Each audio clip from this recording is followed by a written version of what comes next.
अस्सलाम वालेकुम नाज़रीन, दिन भर की अहम खबरों के साथ पाकिस्तान लाइव में खुशामदीद। मैं हूँ मारिया नज़ीर। मैं हूँ अली डार और मैं हूँ आयशा सलमान। बहुत सी खबरों के साथ पाकिस्तान लाइव में हम हाजिर हैं और आज हमने जो अहम स्टोरीज डिस्कस करनी है वो सबसे पहले आपको बता दें तो अभी एक बहुत अहम इजलास इस वक्त जारी है। SIFC का ये इजलास है, क्या इसका एजेंडा है और यकीनी तौर पर इसका एलामिया भी सामने आ जाएगा, उस पर हमने बात करनी है। और एक और बहुत अहम मामला जिस पर काफ़ी दिनों से बात चल रही है वो है अफ़गान शहरियों का यहाँ पर मौजूद होना। और अब ये तस्दीक हो चुकी है कि पाकिस्तान में जो हालिया दहशतगर्दी के वाक़यात हुए हैं उसमें अफ़गान दहशतगर्द मुलविस हैं और उसके लिए डेडलाइन भी दे दी गई है कि 1 नवंबर तक यहाँ पर जितने भी अफ़गान पनागुज़ीन गैर कानूनी तौर पर रह रहे हैं उन्हें यहाँ से निकालना होगा। इस पर तफसीली बात करेंगे, मजीद अली बता रहे हैं। इसके अलावा आपको ये भी बताएंगे आज के सिंध के अंदर एक पीपल्स पार्टी के खिलाफ इत्तेहाद कायम हो गया है। किसने इत्तेहाद कायम किया है, क्यों किया है, क्या होने जा रहा है, आपको ये भी बताएंगे।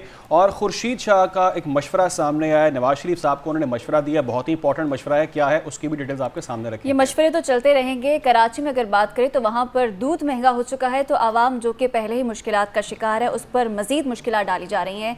लेकिन इन सब खबरों से पहले जो सबसे अहम खबर है SIFC का इजलास, तो आपको बताएं कि मुल्की मईशत को मजबूत करने का अज़्म है। निगरान वज़ीर-ए-आज़म अनवारुल हक काकड़ की ज़ेर सदारत स्पेशल इन्वेस्टमेंट फैसिलिटेशन काउंसिल की एपिक्स कमेटी का इजलास जारी है।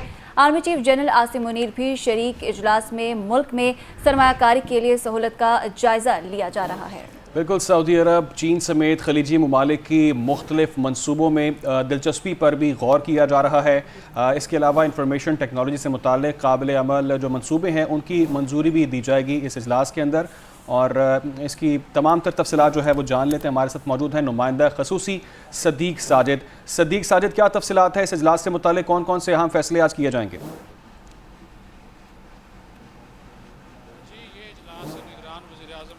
काकड़ की ज़ेर सदारत जारी है। तकरीबन 2.5 घंटे से ज़्यादा हो गए हैं इस इजलास को और इस इजलास में आज 45 नुकाती एजेंडा जो है वो ज़ेर बहस है। 13 मुख्तलिफ वजारतों के सेक्रेटरीज जो हैं वो अपने अपने शोबाजात से मुतल्लिक़ ब्रीफिंग दे रहे हैं और एपेक्स कमेटी SIFC के जो गुज़श्ता इजलास हुए हैं उनके अंदर जो फैसले किए गए थे उन पर अमल दरामद का भी तफसीली जायज़ा जो है वो लिया जा रहा है।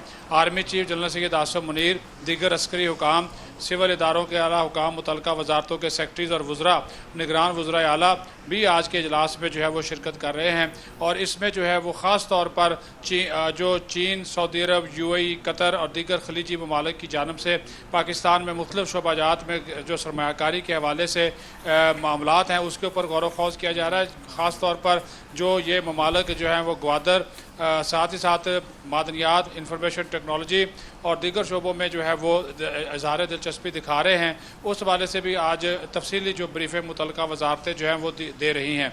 फिर सबसे बड़ा जो एक चूँकि 10 साल के अंदर अंदर $100 अरब की सरमायाकारी पाकिस्तान के अंदर लाने का एक हदफ है, तो उसी को यकीनी बनाने के लिए SIFC को मुस्तकिल ब्यादों पर जो 5 साला तरक्याती मनसूबा है उसका भी जो है वो हिस्सा बनाया जा रहा है।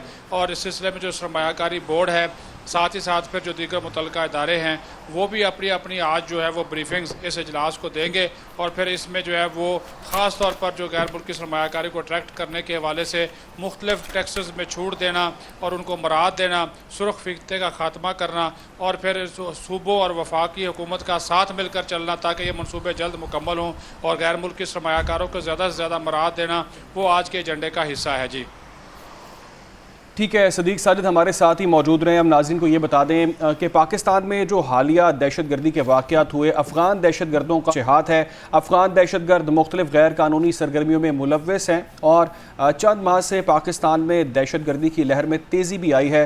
TTP जैसे दहशतगर्द नेटवर्क को अफ़गान दहशतगर्दों की पुष्ट पनाही हासिल है। एदाद शुमार के मुताबिक अगर हम बात करें तो पाकिस्तान में 24 खुदकुश हमला आवरों में से 14 अफ़गानी हमलावर थे। 30 जनवरी 2023 को पुलिस लाइन्स पेशावर पर हमला आवरों का ताल्लुक अफ़गानिस्तान से था और 12 मई 2023 को मुस्लिम बाग में दहशतगर्द हमले में 5 अफ़गानी दहशतगर्द मुलव्विस थे। और आइए बताएं आपको कि 12 जुलाई 2023 में योब कैंट पर दहशतगर्द हमले में 5 में से 3 अफगान दहशतगर्द शामिल थे। 29 सितंबर 2023 को हंगू में खुदकुश हमला आवरों का ताल्लुक भी अफ़गानिस्तान से ही बताया जा रहा है। इसी वाले से मज़ीद बात करते हैं, हमारे साथ सदीक साजिद मौजूद हैं। सदीक साजिद, अफ़गानिस्तान की जानिब से जिस तरह से पाकिस्तान के अंदर जो अमन को मुतासर करने की कोशिश की गई, अफ़गान सरजमीन पाकिस्तान के ख़िलाफ़ इस्तेमाल की जाती रही, तमाम तर एदाद शुमार हमने डिस्कस किए, नाज़रीन को बताया कि क्या क्या एदाद शुमार हैं। ये कहिएगा कि ये मामला भी अब इससे जुड़ा है, सरमायाकारी से जुड़ा है, और सबसे बड़ी रुकावट जो है वो है दहशत गर्दी। तो इस बारे में क्या हिकमत अमली इख्तियार की जाएगी अब? जी, जिस तरह आपने ये बात की है, जो अफ़गानिस्तान से आने वाले जो दहशतगर्द है पाकिस्तान में आकर दहशतगर्दी करते हैं, और जिस तरह आपने खुद कहा कि जनवरी से लेकर अब तक जो 24 खुदकश हमला आवरों में से 14 जो थे वो अफ़गानी थे, तो ये जो चीज़ जो है हमारे इंटेलिजेंस इदारों की तहकीकात में साबित हो चुकी कि ये अफ़गानिस्तान के अंदर से ऑपरेट करते थे, और इनको टीटीपी और दीगर जो अफ़गानी दहशतगर्द थे उनकी पुष्ट पराही जो है वो हासिल थी। यहाँ पर जो पाकिस्तान की सिक्योरिटी को यकीनी बनाने के लिए जो कल आर्मी चीफ ने एक दो टोक बात कही थी, ये तमाम तर इक़दाम उसकी रोशनी में उठाए जा रहे हैं। आर्मी चीफ ने एक जुमला बोला था, उन्होंने वाज़ेह तौर पर कहा था कि हमारे लिए सबसे मुकद्दम पाकिस्तान के अवाम के मफादात का तहफ़्फ़ुज़ है, उनकी फलाह व बहबूद है। बाकी मुल्कों के जो शहरी हैं वो जो है वो सानवी फिर हैसियत जो है वो रखते हैं। पहले हम अपने पाकिस्तान के बल्कि मुल्क के लोगों का जो मफादात है उनका तहफ़्फ़ुज़ यकीनी बनाएंगे। और इसी सिलसिले में जिस तरह आपने SIFC की बात की, ज़ाहिर है SIFC के तहत गैर मुल्की सरमायाकारी तभी आएगी जब यहाँ पे माहौल बेहतर होगा। ठीक है, सदीक साजिद हमारे साथ ही मौजूद रहे, हमें ज्वाइन किया ब्रिगेडियर रिटायर्ड हारिस नवाज साहब ने, निगरान वज़ीर दाखिला हैं सिंध के। बहुत शुक्रिया हारिस नवाज साहब आपके वक्त के लिए।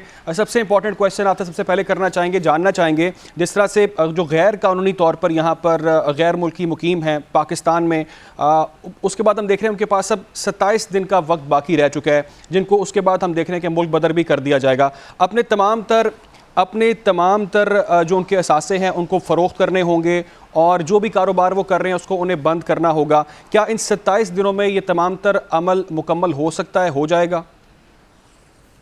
देखें, बात ये है कि ये एक बहुत बड़ी प्रॉब्लम है, और एपेक्स कमेटी में बिल्कुल सही फैसला किया गया है।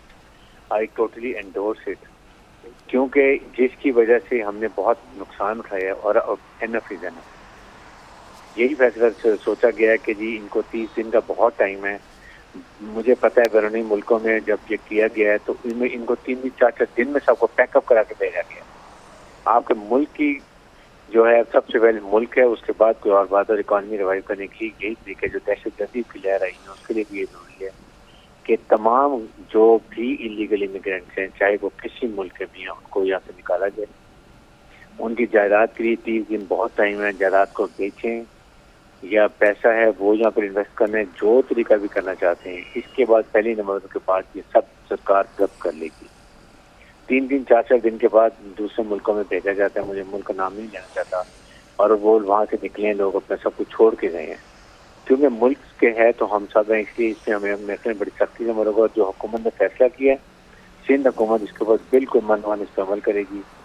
हारिस नवाज साहब, सिंध में इसका आगाज़ कर दिया गया है, क्योंकि खबरें चल रही हैं कि जो वहाँ पर टीमें तश्कील दी गई उन्होंने इस पर आगाज़ भी बाकायदा तौर पर कर दिया है। देखें, हमने अपना होमवर्क किया हुआ है। हमने deputy commissioner NADRA, police, special branch से इंफॉर्मेशन ली हुई है।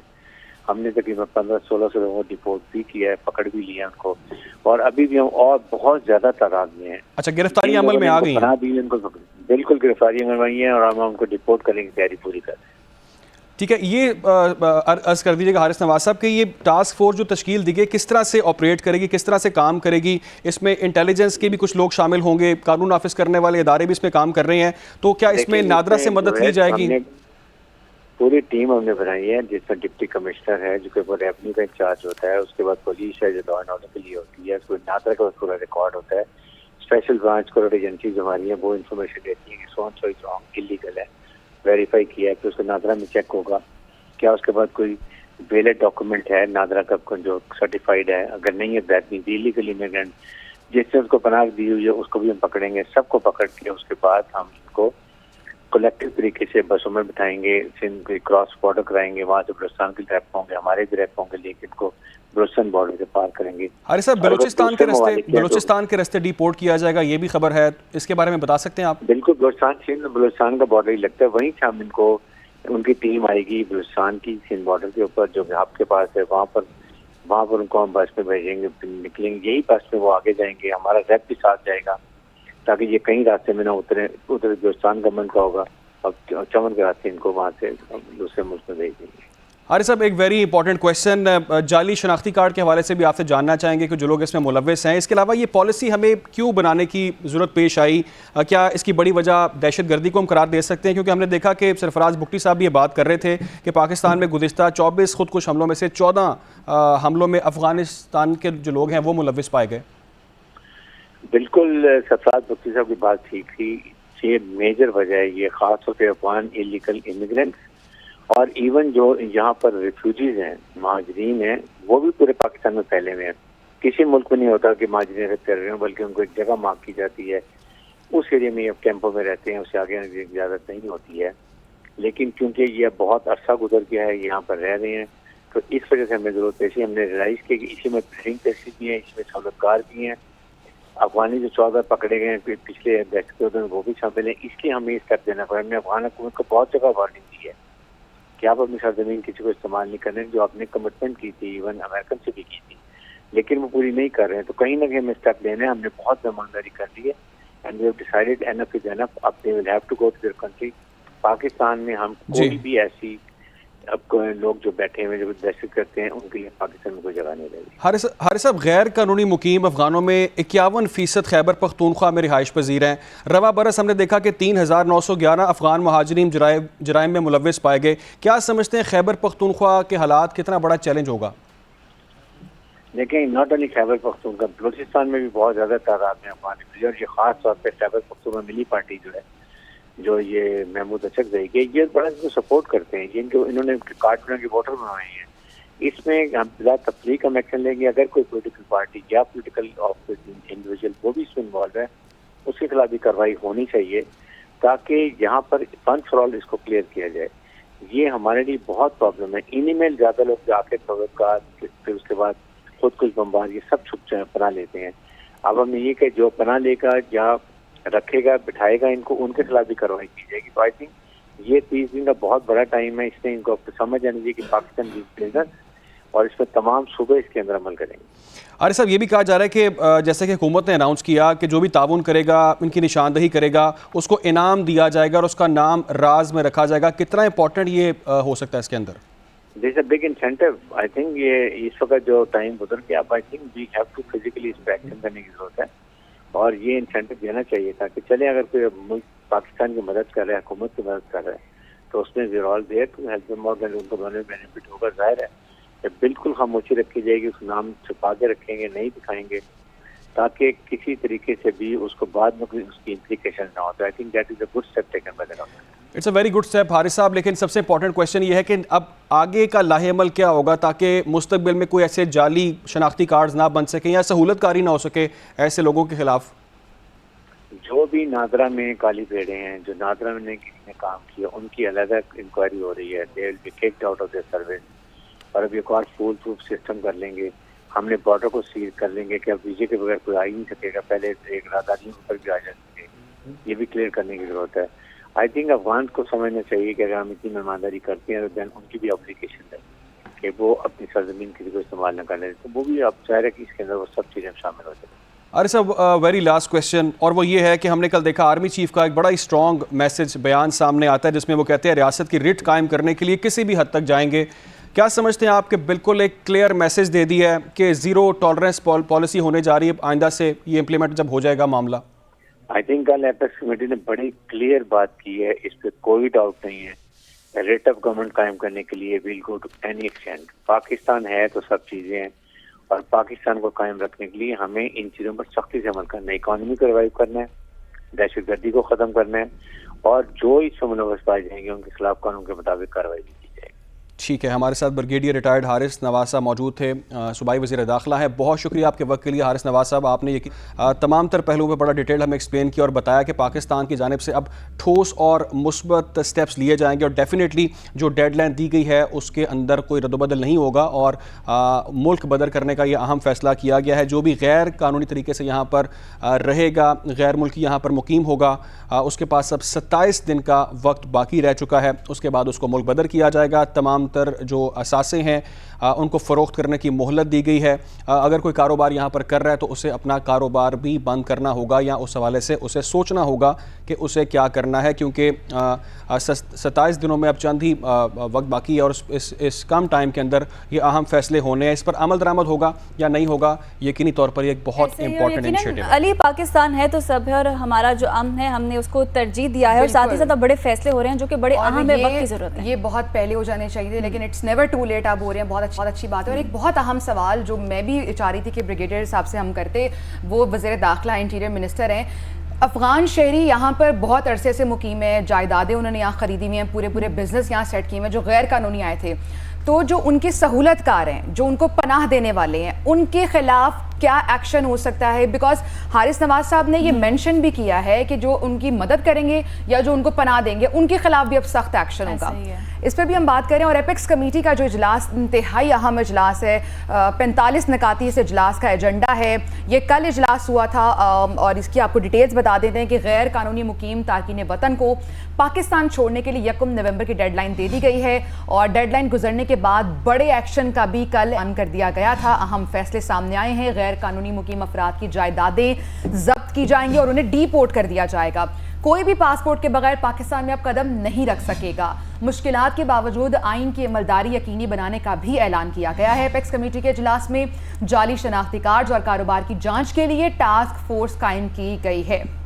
तो ये बहुत अहम इजलास, बहुत अहम फैसले। ऐसे ही कल सरफराज बुगटी ने भी जब ये इस पे गुफ्तगू की उन्होंने यही कहा था कि पाकिस्तान में सबसे आसान है, विदाउट पासपोर्ट आप लोग इस मुल्क में एंटर हो सकते हैं। तो इस हवाले से अब जो इकदाम किए जाएंगे, उसके बाद जो गैर मुल्की जो यहाँ पे मुकीम है उस हवाले से तो अहम फैसले किए। पाकिस्तान ने फैसला कर लिया, पाकिस्तान ने डिसाइड कर लिया कि ये आपकी डेडलाइन है, इस डेडलाइन पे आपको यहाँ से जाना होगा, वरना आपको मुल्क बदर कर दिया जाएगा। जो भी इसमें सहूलतकार हैं, जो भी इसके अंदर इन्वॉल्व है, डेफिनेटली उनके खिलाफ अब आगाज कर दिया गया है। जैसा कि उन्होंने खुद बताया कि बहुत सारी गिरफ्तारियां भी अब कर ली हैं। बिल्कुल, गिरफ्तार। कराची में भी क्रैकडाउन हो रहा है और बलोचिस्तान के रास्ते उन्हें डिपोर्ट किया जाएगा।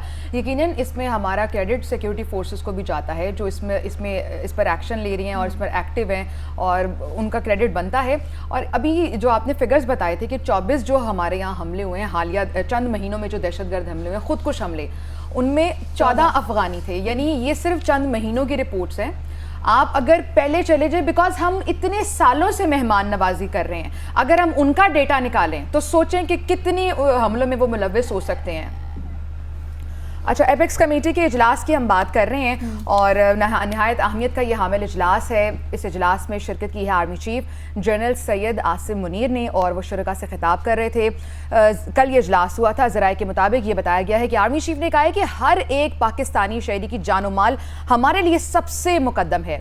रियासत की रिट के लिए हर हद तक जाएंगे। पाकिस्तान के पास सिर्फ एक ही ऑप्शन है, हमें इन चैलेंजेस के सामने खड़े होना होगा।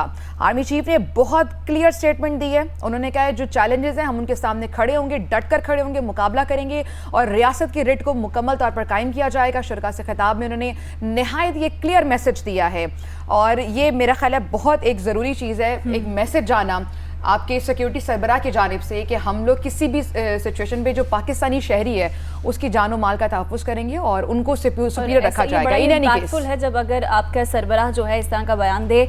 नाज़रीन, अभी वक्त है ब्रेक का, हमारे साथ में है। वेलकम बैक नाज़रीन। तो कुछ अब साइफर की बात करेंगे कि जिसमें डेवलपमेंट्स हमें होती नजर आ रही हैं। साइफर केस में चेयरमैन पीटीआई की जमानत की दरख्वास्त पर अहम पेशरफ्त हुई है और इस्लामाबाद हाई कोर्ट का चेयरमैन पीटीआई की दरख्वास्त से जमानत पर ओपन कोर्ट समाअत का फैसला कर लिया गया है। इस्लामाबाद हाई कोर्ट ने FIA की इन कैमरा समाअत की दरख्वास्त निपटा दी है। चीफ जस्टिस आमिर फारूक ने FIA की मुतफर्रिक दरख्वास्त पर महफूज फैसला सुना दिया है। हसास मालूमात की निशानदही पर समाअत को इन कैमरा किया जा सकता है, इस्लामाबाद हाई कोर्ट की जानिब से ये कहा गया है और इस्लामाबाद हाईकोर्ट में इस हवाले से अहम रिमार्क्स भी सामने आए हैं। कोर्ट के साइफर केस में चेयरमैन पीटीआई की दरख्वास्त ज़मानत पर समाअत खुली अदालत में होगी। इस्लामाबाद हाई कोर्ट ने ये फैसला दिया है, हसास मालूमात या फिर दस्तावेजात रिकॉर्ड पर आने पर समाअत इन कैमरा कर दी जाएगी। जब हसास मालूमात शेयर की जाएंगी तो इस समाअत को इन कैमरा किया जाएगा। इस्लामाबाद हाई कोर्ट ने FIA की इन कैमरा समाअत की दरख्वास्त को निपटा दिया है और दरख्वास्त को निपटाते हुए इसमें ये पेशरफ्त हुई और महफूज फैसला भी सुना दिया है। चीफ जस्टिस आमिर फारूक ने FIA की मुतफर्रिक दरख्वास्त पर महफूज फैसला सुना दिया है। कहा गया है कि जब हसास मालूमात की निशानदही पर समाअत होगी तो इस समाअत को इन कैमरा किया जा सकता है। तो साइफर पर तो महफूज फैसला सुना दिया गया है। यहाँ पर सिंध के कुछ सियासी हलचल की बात करें तो सिंध में पीपल्स पार्टी के खिलाफ 3 जमातें यकजुबान हो चुकी हैं। GDA, MQM और JUI फे एक पेज पर निगरान सिंध हुकूमत पर खदशात का इजहार, इलेक्शन कमिश्नर सिंध को भी हटाने का मुतालबा कर दिया गया है। तीनों जमातें इंतखाबात में मुतफ़िक़ा और मुश्तरका हिकमत अमली बनाएंगी। फारूक सत्तार की जानिब से कहा गया, पहले अमन फिर इंतखाबात कराए जाएंगे। रहनुमा JUI फे राशिद सोमरो की जानिब से कहा गया, वज़ीर आला हाउस पीपल्स पार्टी सेक्रेटेरिएट बन गया। GDA रहनुमा सफ्दर अब्बासी की जानिब से यह कहा गया, अवाम के पास अब पीपल्स पार्टी का मुतबादिल प्लेटफॉर्म मौजूद है। 3 जमातें इत्तेहाद का ये पैगाम है। तो फिर अब ये 3 जमातों का जो इत्तेहाद बना है कराची में और ये इत्तेहाद बना है पीपल्स पार्टी के अगेंस्ट, ये बहुत अहम चीज़ है। आपको याद होगा कि जितने अरसे से सिंध में पीपल्स पार्टी हुक्मरान जमात है और सिंध के जो अवाम के मसाइल हैं वो जूं के तूं बरकरार हैं। अली, आप क्या समझते हैं कि ये कुछ आप ऐड करना चाह रहे हैं? अच्छा, ये जो 3 जमातों का इत्तेहाद है ना, ये देखना होगा ये किस तरह से इफेक्टिव है और डेफिनेटली जब तक आवाम को, कराची के जो स्पेशल आवाम है, जो कराची के मसाइल हैं, पानी का मसला है वहाँ पर और जो क्राइम रेशो वहाँ पर है, जो भी मसाइल हैं उनके, जब तक कोई ठोस प्लान नहीं आएगा ये जमातों का इत्तेहाद उस तरह से इफेक्टिव हो नहीं पाएगा। जिसने आपने अवामी मसाइल की बात की, हमने देखे जब इख्तियारात की बात आती है तब जमातें जो है मिल जाती हैं, लेकिन अवामी मसाइल पर हमने आज तक नहीं देखा कि जमातें की बात में एक बात ऐड करना चाह रहा था कि थोड़ा सा इस इत्तेहाद की समझ नहीं आ रही। इसके अंदर JUI फे भी है जो पीपल्स पार्टी के खिलाफ इत्तेहाद बना के अब बैठती नजर आ रही है, लेकिन यही JUI फे PDM में उनके साथ मौजूद थी। अच्छा, इसी पर बात करते हैं। सलमान मुजाहिद बलोच साहब हमारे साथ मौजूद है, MKM के रहनुमा है। अस्सलाम वालेकुम सलमान बलोच साहब। सलमान बलोच साहब, JUI फे पहले तो कहती है कि ये जो जमात इस्लामी है वो पहले कहती है कि हम बात नहीं करेंगे, MKM के साथ बैठेंगे नहीं, और पीपल्स पार्टी चोर कहते हैं उनके साथ नहीं बैठेंगे। अब सडनली ये सब जमातें साथ बैठ गई हैं, यकीनन कॉमन इंटरेस्ट होंगे और किसी एक पेज पर आए होंगे। क्या अंदर की कहानी आपसे वो जानना चाहेंगे कि किन बातों पर रजामंदी हुई है तो सब जमातें साथ हो गई हैं? जी, बिस्मिल्लाहिर्रहमानिर्रहीम। अगर आप इफ आई एम करेक्ट, मेरे ख्याल में कल की मीटिंग के हवाले से पूछना चाह रही हैं जो GDA जी बिल्कुल इस्लाम फजलुर रहमान की और MKM पाकिस्तान की हुई है, तो उसमें जमात इस्लामी का तो कोई जिक्र खैर नहीं है और इल्ज़ामात लगाना तो आपको पता है उनका पुराना वतीरा है। प्लस ये है कि अंदर की कहानी कोई नहीं है, सिर्फ कहानी एक ही है कि सिंध के अवाम को किस तरह से जो पीपल्स पार्टी का जो 15 साल जालमाना जाबराना दौर है उसको किस तरह से अवाम को निजात दिलानी है और किस तरह से जो है वो सिंध को और शेयर कराची को और लोगों को आगे लेके चलना है।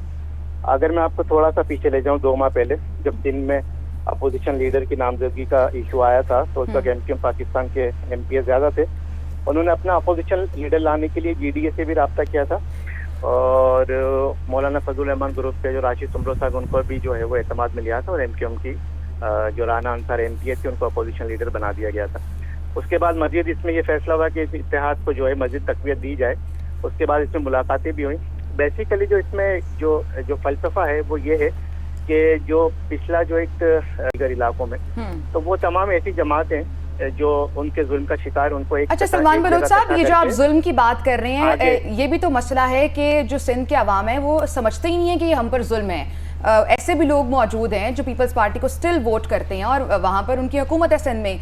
आप ये जो जमातों का इत्तेहाद बने, आप क्या ऐसा पेश करने जा रहे हैं अवाम को, क्या ऐसा नैरेटिव देंगे जो अवाम पीपल्स पार्टी को छोड़ के अब ये जो नया इत्तेहाद बने उसकी तरफ आए? देखिए, अभी तो फिलहाल ये अवाइल में है ना, अभी तो ये इनिशियली उसमें स्टेप्स में है, बनने के उसमें है और ये हमारा रिजॉल्व है और हमने ये रेजोल्यूट किया है कि आइंदे इलेक्शन में मिल के जो है वो पीपल्स पार्टी का मुकाबला करेंगे। और जहाँ तक आपने ये बात कही कि इलेक्शन में जो है अवाम जो है पीपल्स पार्टी को वोट करते हैं, मैं इससे आपसे थोड़ा सा डिफर करूंगा, डिसएग्री करूंगा। क्यों पीपल्स पार्टी जो मोस्टली जो मेजोरिटी सीट्स लेती है अंदरूनी सीन की लेती है, और अंदरूनी सीन जो है वो वडेराना जागीरदाना सिस्टम अब तक नाफिजुल अमल है। अभी एक वाकया हुआ था बच्ची फातिमा का, उसमें आपने देखा कि किस तरह से वडेरों ने, जागीरदारों ने, और जिनको पीपल्स पार्टी की पुष्पनाई हासिल थी, उनके MNA NPS थी, उन्होंने किस तरह से उस केस को मैनिपुलेट किया है। तो अवाम वोट नहीं देती, उनके वोटों को जो है जबरदस्ती डाल दिया जाता है। क्या पेश करेंगे? पेश ये करेंगे जनाब के अभी भी जो है वो जो चीफ मिनिस्टर हाउस है सिंध का, वहाँ बैठे तो निगरान वजीर आला मकबूल बाकर साहब केयरटेकर चीफ मिनिस्टर हैं, लेकिन वहाँ पे जितनी ब्यूरोक्रेसी बैठी हुई है, जितने अफसरान बैठे हैं, वो सारे पीपल्स पार्टी के मुराद अली शाह के दौर के बैठे हैं, और वो अभी पीपल्स सेक्रेटेरिएट बना हुआ है। अच्छा सलमान साहब, जब हमने देखा अभी जो पिछली 16 माह की गवर्नमेंट थी PDM की, 11 जमाती इत्तेहाद था, तो डेफिनेटली जब जमातें इकट्ठी होती हैं सर, माइंडसेट उनका डिफरेंट होता है। हर जमात कुछ अलग ही नैरेटिव के साथ आती है, अलग सोच के साथ आती है। आपको क्या चैलेंजेस लगते हैं कि इस इत्तेहाद को क्या चैलेंजेस का सामना करना पड़ सकता है? देखिए, फिलहाल तो जो मतमाए नजर जो 1 पॉइंट एजेंडा वो ये है कि आइंदा इलेक्शन में भरपूर तरीके से जो है पीपल्स पार्टी का मुकाबला किया जाए, और सिंध की अवाम में ये अवेयरनेस पैदा की जाए कि पीपल्स पार्टी अवाम दोस्त नहीं है, अवाम दुश्मन है। और यही एक नुक्ता है जिसके ऊपर मेरे ख्याल में इत्तेहाद बनेगा। फिर अभी कल जो है वो प्रेस कॉन्फ्रेंस में फारूक सत्तार साहब ने बड़ा डिटेल में बताया था पीपल्स पार्टी की जो दुश्मनियां चल रही हैं, और अभी भी निगरान हुकूमत का तसलसल में भी हमें ये लग रहा है कि पीपल्स पार्टी की हुकूमत चल रही है। जिस तरह से ब्यूरोक्रेसी में ट्रांसफर पोस्टिंग हो रही है, अभी एक छोटा सा इशू हुआ था चंद रोज पहले, जो यूनुस झागा साहब थे, जो केयर टेकर मिनिस्टर हैं सिंध गवर्नमेंट में, उनके पास जो पोर्टफोलियो था फाइनेंस का, खजाना था, लेकिन जब उन्होंने उस सिस्टम में हाथ डाला, और ये वजारत खजाना पिछले 15 सालों से मुराद अली शाह होल्ड करके बैठे थे एज ए चीफ मिनिस्टर भी, और चीफ मिनिस्टर से पहले भी उनका पूरा सिस्टम वहाँ पे काम कर रहा है। उन्होंने उस सिस्टम को छेड़ने की कोशिश की, तो उनको जो है एक आला शख्सियत के फोन पे उनका पोर्टफोलियो वापस ले लिया गया, जिससे MQM पाकिस्तान ने और दीगर सियासी जमातों ने एहतजाज भी किया कि इस तरह से नहीं होना चाहिए।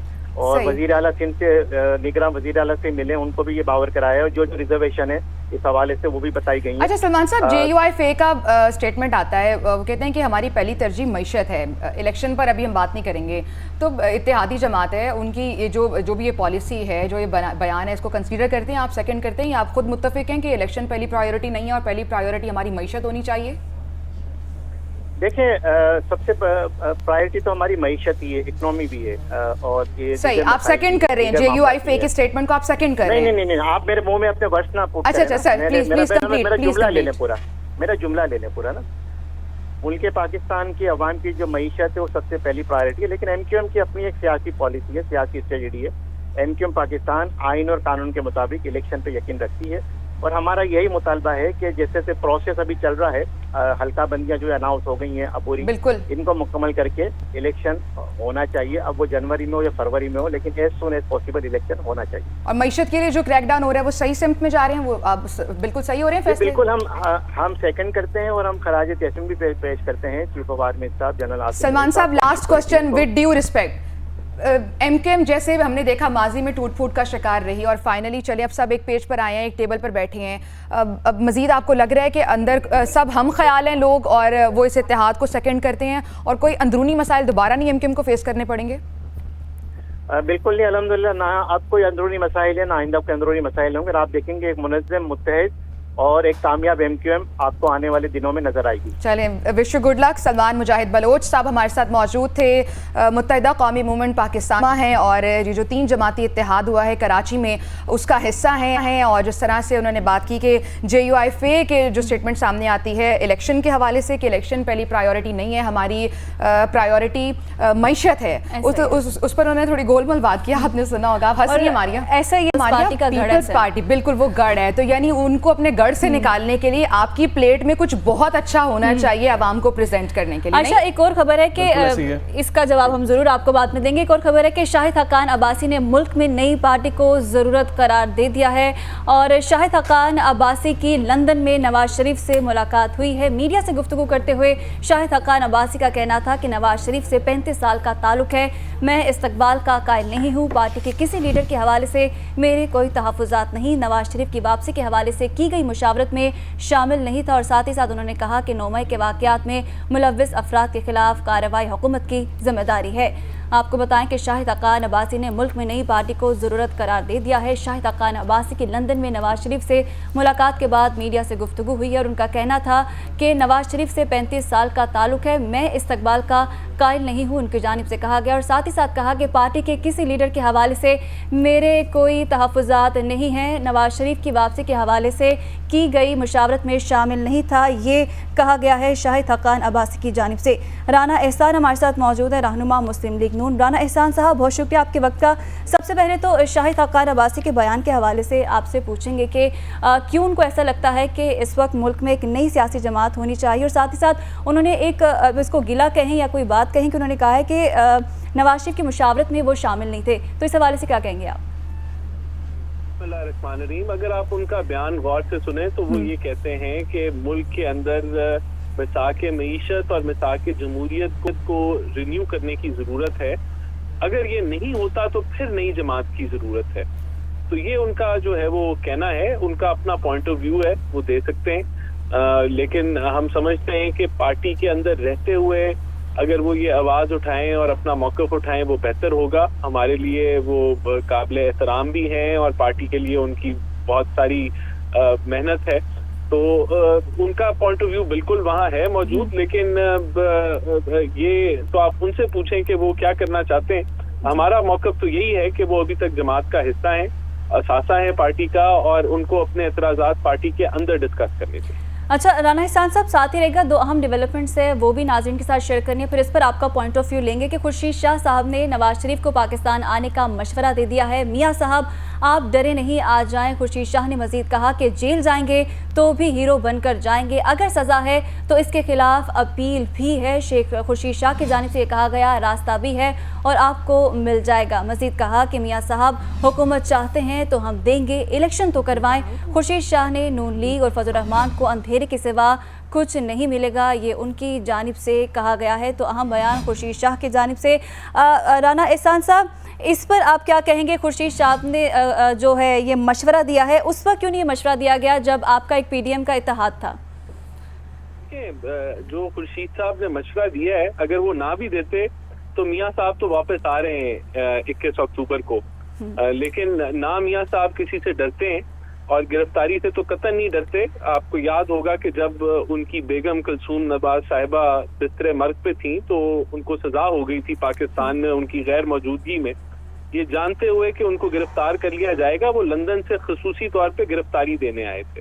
तो अभी भी वो आएंगे तो अपने अदालती मामलात को जो है वो हैंडल करेंगे, अदालत में अपने आप को पेश करेंगे। तो बिल्कुल वो वापस आ रहे हैं, तो किसी को इस पे परेशान होने की जरूरत नहीं है। ऐसे ही। और राना एहसान साहब, एक और बयान है फैसल वाबरा की जानिब से, उन्होंने कहा है कि नवाज शरीफ को वापस नहीं आना चाहिए और साथ ही साथ कहा है कि जनवरी के आखिर में उनको इलेक्शंस नजर नहीं आ रहे। तो आप इस बयान पर क्या कहेंगे? देखिए, वाडा साहब तो पहले तो वो मेरे ख्याल से बुलाते रहे हैं और पूछते रहे हैं कि नवाज शरीफ वापस क्यों नहीं आते। अब वापस आ रहे हैं तो उनको तकलीफ है कि वापस क्यों आ रहे हैं, वो वापस ना आए। तो ये वो लोग हैं जो कि कंफ्यूजन का शिकार हैं और इनका जो सियासी मौक़िफ़ है वो आपके सामने है, किस तरह तब्दील होता है। इलेक्शन क्यों ना हो जनवरी में, होने चाहिए हैं। एक वजह है इलेक्शन डिले की, वो आईनी और कानूनी है, सेंसस और डिलिमिटेशन। जब वो मुकम्मल हो जाएगा मामला तो इलेक्शन 60 दिनों के अंदर होंगे। अच्छा राना एहसान साहब, क्या कहेंगे कि इस तरह के बयानात क्या कोई पॉलिटिकल प्रेशर है या फिर वाकई कोई पीछे कोई पहलू छुपा है कि इस तरह के बयानात आते हैं? देखिए, मैं समझता हूँ ये वो टोला है जो अपने आप को अवाम के सामने नहीं पेश करना चाहता और अब समझते हैं कि इलेक्शंस जो हैं वो ना हो तो बेहतर है। तो मैं समझता हूँ कि जमहूरियत और पाकिस्तान का जो आइन है इस चीज़ की इजाज़त नहीं देता। हमारा आइन तो जमहूरियत के साथ है और मुंतखब हुकूमतों के साथ है। अच्छा राना एहसान साहब, हमने कल देखा है कि सिंध में एक नया इत्तेहाद बन चुका है, जीडीए का, पीडीएम का, एमक्यूएम का, पीपल्स पार्टी के खिलाफ। तो इस इत्तेहाद को किस तरह से देखते हैं आप? देखिए, ये तो हर जमात इंडिपेंडेंट है और उसके पास हक है कि वो दूसरी जमातों के साथ अपना इत्तेहाद करे। और इस इत्तेहाद में आप लोगों के भी ख्वाहिश का इजहार किया कि हम चाहते हैं कि इसमें नून लीग भी आ जाए। जी बिल्कुल, ये तो देखिए हमने अपनी सियासी स्ट्रेटजी इसी तरह बनानी है कि हम चारों सूबों में हमारी नुमाइंदगी हो और चारों सूबों से हम एक स्ट्रेंथ के साथ बाहर निकलें। तो ये तो स्ट्रेटजीज अभी कुछ अभी कह लें कि प्लानिंग में है, कुछ इम्प्लीमेंटेशन में है। तो हमारा तो यही प्लान है कि हम जहां जहां हमारे से हो सका हम अपने आप को सूबों में मजबूत करेंगे और वहाँ अगर हमें वहाँ लोकल जमातों के साथ इत्तेहाद करना पड़ा तो जरूर करेंगे और करना चाहिए। अच्छा राना एहसान साहब, एक और बयान JUIF की जानिब से दिया गया है कि पहले मईशत जो है वो बेहतर होनी चाहिए, फिर इंतखाबात होने चाहिए, तो आप इस बयान को कैसे देखते हैं? क्योंकि जब तक एक इलेक्टेड गवर्नमेंट नहीं आएगी तब तक मईशत स्टेबल नहीं हो सकती है। देखिए, मैं तो समझता हूँ कि मईशत ठीक करने के लिए इंतखाबात होने चाहिए ताकि मुंतखब हुकूमत आके मईशत को ठीक करे। ऐसे राना साहब, एक और बात, जिस तरह की नई सियासी जमात बनने की बातें हो रही हैं, आप क्या इस हवाले से कहेंगे? देखिए, नई सियासी जमातों की इस मुल्क में जरूरत नहीं है, जमातें पहले ही बहुत हैं। जिस चीज की जरूरत है वो ये है कि सियासतदान आपस में मुल्की मफाद के लिए आपस में काम करना सीखें, और जहां मिसाक मईशत की जरूरत है वहां मईशत के ऊपर मिसाक करें। जहां जमहूरियत के रूल्स ऑफ द गेम्स की बात आती है कि कैसे सियासी मामला चलेंगे आगे, उसके ऊपर बैठें, तो ये ज्यादा जरूरी है। अगर जमात एक बन भी जाएगी नहीं और आपस में लड़ाई झगड़ा उसी तरह रहेगा जिस तरह सियासी जमातों का रहा है और जो PTI ने एक पोलराइजेशन का माहौल पैदा किया हुआ है, तो फिर तो कुछ रिजल्ट नहीं निकलेगा। रिजल्ट लेने के लिए आपस में बैठना, एक दूसरे को एक्सेप्ट करना कि वो भी सियासी मैदान का हिस्सा है, ये ज्यादा जरूरी है। यकीनन मिल बैठकर अगर काम किया जाए तो उसके ज़्यादा हमें असरात और मस्बत असरात नजर आएंगे। बहुत शुक्रिया राना एहसान साहब हमारे साथ मौजूद है। बड़ी डिटेल में उन्होंने हर चीज़ बड़ी वाज़ेह कर दी, किसका क्या मौक़िफ़ था और अपनी पार्टी का क्या मौक़िफ़ था, उस हवाले से भी उन्होंने बात की। आगे बढ़ते हैं। निगरान वज़ीर-ए-आज़म की ज़ेर सदारत खुसूसी सरमायाकारी सहूलत काउंसिल की एपेक्स कमेटी का इजलास इस वक्त भी जारी है। SIFC एपेक्स कमेटी का मुआशी बहाली पायदार तरक्की में किरदार अहम करार दे दिया गया है। कमेटी का खलीजी ममालिक से सरमायाकारी के अमल को बेहतर बनाने की ख्वाहिश का इजहार सामने आया है। सऊदी अरब, मुत्तहिदा अरब अमारात और चीन की पाकिस्तान में सरमायाकारी के लिए दिलचस्पी का जायजा लिया जा रहा है। कमेटी ने 20 से 25 अरब डॉलर की ज़राअत, मादनियात और IT में सरमायाकारी के अमल को तेज़ करने पर जोर दिया है। इजलास के शुरका ने गैर मुल्की सरमायाकारी के लिए हालात साजगार बनाने के अज़्म का इजहार किया है। अहम खबर यह है इस इजलास के हवाले से सिद्दीक साजिद हमारे साथ लाइन पर मौजूद हैं, नुमाइंदे खुसूसी हैं, उनसे मजीद डिटेल्स ले लेते हैं। सिद्दीक साजिद, ये इजलास अभी तक जारी है, आपने बताया इस इजलास का 45 निकाती एजेंडा है, मजीद क्या खबरें हैं, अंदरूनी क्या खबरें हैं इस इजलास के हवाले से, और एलामिया कब तक मीडिया के साथ शेयर किया जाएगा?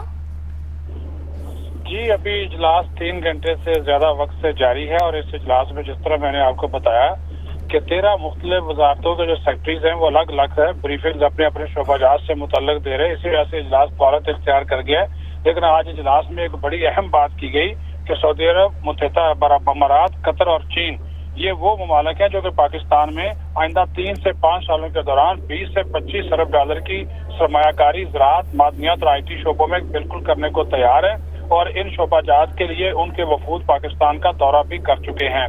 इस मौका पर जो है वो शुरा ने एपेक्स कमेटी SIFC को जो है वो मुआशी बहाली और पायदार तरक्की में एक अहम किरदार के तौर पर देखा और कहा कि खलीजी ममालिक से सरमायाकारी का जो अमल है उसको बेहतर बनाने के लिए तमाम तर इक़दाम है वो उठाए जाएंगे। और फिर साथ ही साथ SIFC एपेक्स कमेटी ने गैर मुल्की सरमायाकारी के लिए जो हालात साजगार बनाने का अज़्म है वो भी ज़ाहिर किया। इस मौका पर इन ममालिक की जानब से जो मुख्तलिफ खदशात और तहफ़्फ़ुज़ात थे वो भी आज के इजलास को बताए गए, जिसके बाद फिर वज़ीर-ए-आज़म ने ये हदायत मुतल्लिका वज़ारतों को जारी की है कि एक जो है वो खुसूसी कमेटी बनाकर इस सारे मामले को देखा जाए ताकि किसी को कोई मुश्किल ना हो। और फिर SIFC के इक़दामात के तहत 5 साला प्लान जो है वो तैयार किया जाएगा और वज़ारत मनसूबाबंदी को कहा गया है कि वो ज़रूरी इक़दामात भी उठाए और इन इक़दामात के नतीजे में 2024 से 2028 का मुजव्वज़ा जो प्लान है उसको जो है वो SIFC को उसका हिस्सा जो है वो बनाया जाएगा। जी, बहुत शुक्रिया सिद्दीक साजिद। नहायत अहम इजलास SIFC का इस वक्त जारी है, 3 घंटे से ज़ायद का वक्त हो चुका है। मजीद भी इस इजलास के अंदरूनी कहानी सिद्दीक आपसे जानते रहेंगे, बहुत शुक्रिया। एक और हम खबर से आपको अपडेट करें कि नॉन कस्टम पेड गाड़ियों के गिर्द शिकंजा, FBI क्रैकडाउन के लिए तैयार है। इजराय की जानिब से बताया गया FBI और महकमा एक्साइज मुश्तरका कार्रवाइयाँ करेंगे और नॉन कस्टम पेड गाड़ियों के खिलाफ भरपूर कार्रवाई का फैसला किया गया है। निगरान वज़ीर-ए-आज़म अनवारुल हक काकड़ ने ये खसूसी अहकामात जारी कर दिए हैं। इजराय की जानिब से बताया गया FBI तमाम अजला में कार्रवाइयाँ करने जा रहा है। नॉन कस्टम पेड गाड़ियाँ जब्त की जाएंगी, कस्टम ड्यूटी वसूल की जाएगी। इस हवाले से और इजराय का ये बताना है कि मुल्क भर में क्रैकडाउन से अरबों रुपए का टैक्स हासिल हो सकता है। निगरान वज़ीर आज़म का नॉन कस्टम पेड गाड़ियों से टैक्स वसूल करने का हुक्म सामने आया है। नॉन कस्टम पेड गाड़ियों के खिलाफ मोलगीर कार्रवाइयाँ की जाएंगी। ज़राए का ऐसा बताना है, एक्शन ना लेने वाला एक्साइज अमला भी गिरफ्त में आ सकता है। इसकी एक अहम फैसला किया गया है निगरान वज़ीर आज़म की जानिब से, जिससे अरबों रुपए का फ़ायदा होगा और FBI क्रैकडाउन के लिए मुकम्मल तौर पर तैयार है। ज़राए की जानिब से बताया गया है अरबों रुपए का टैक्स हासिल होने का इम्कान है इससे।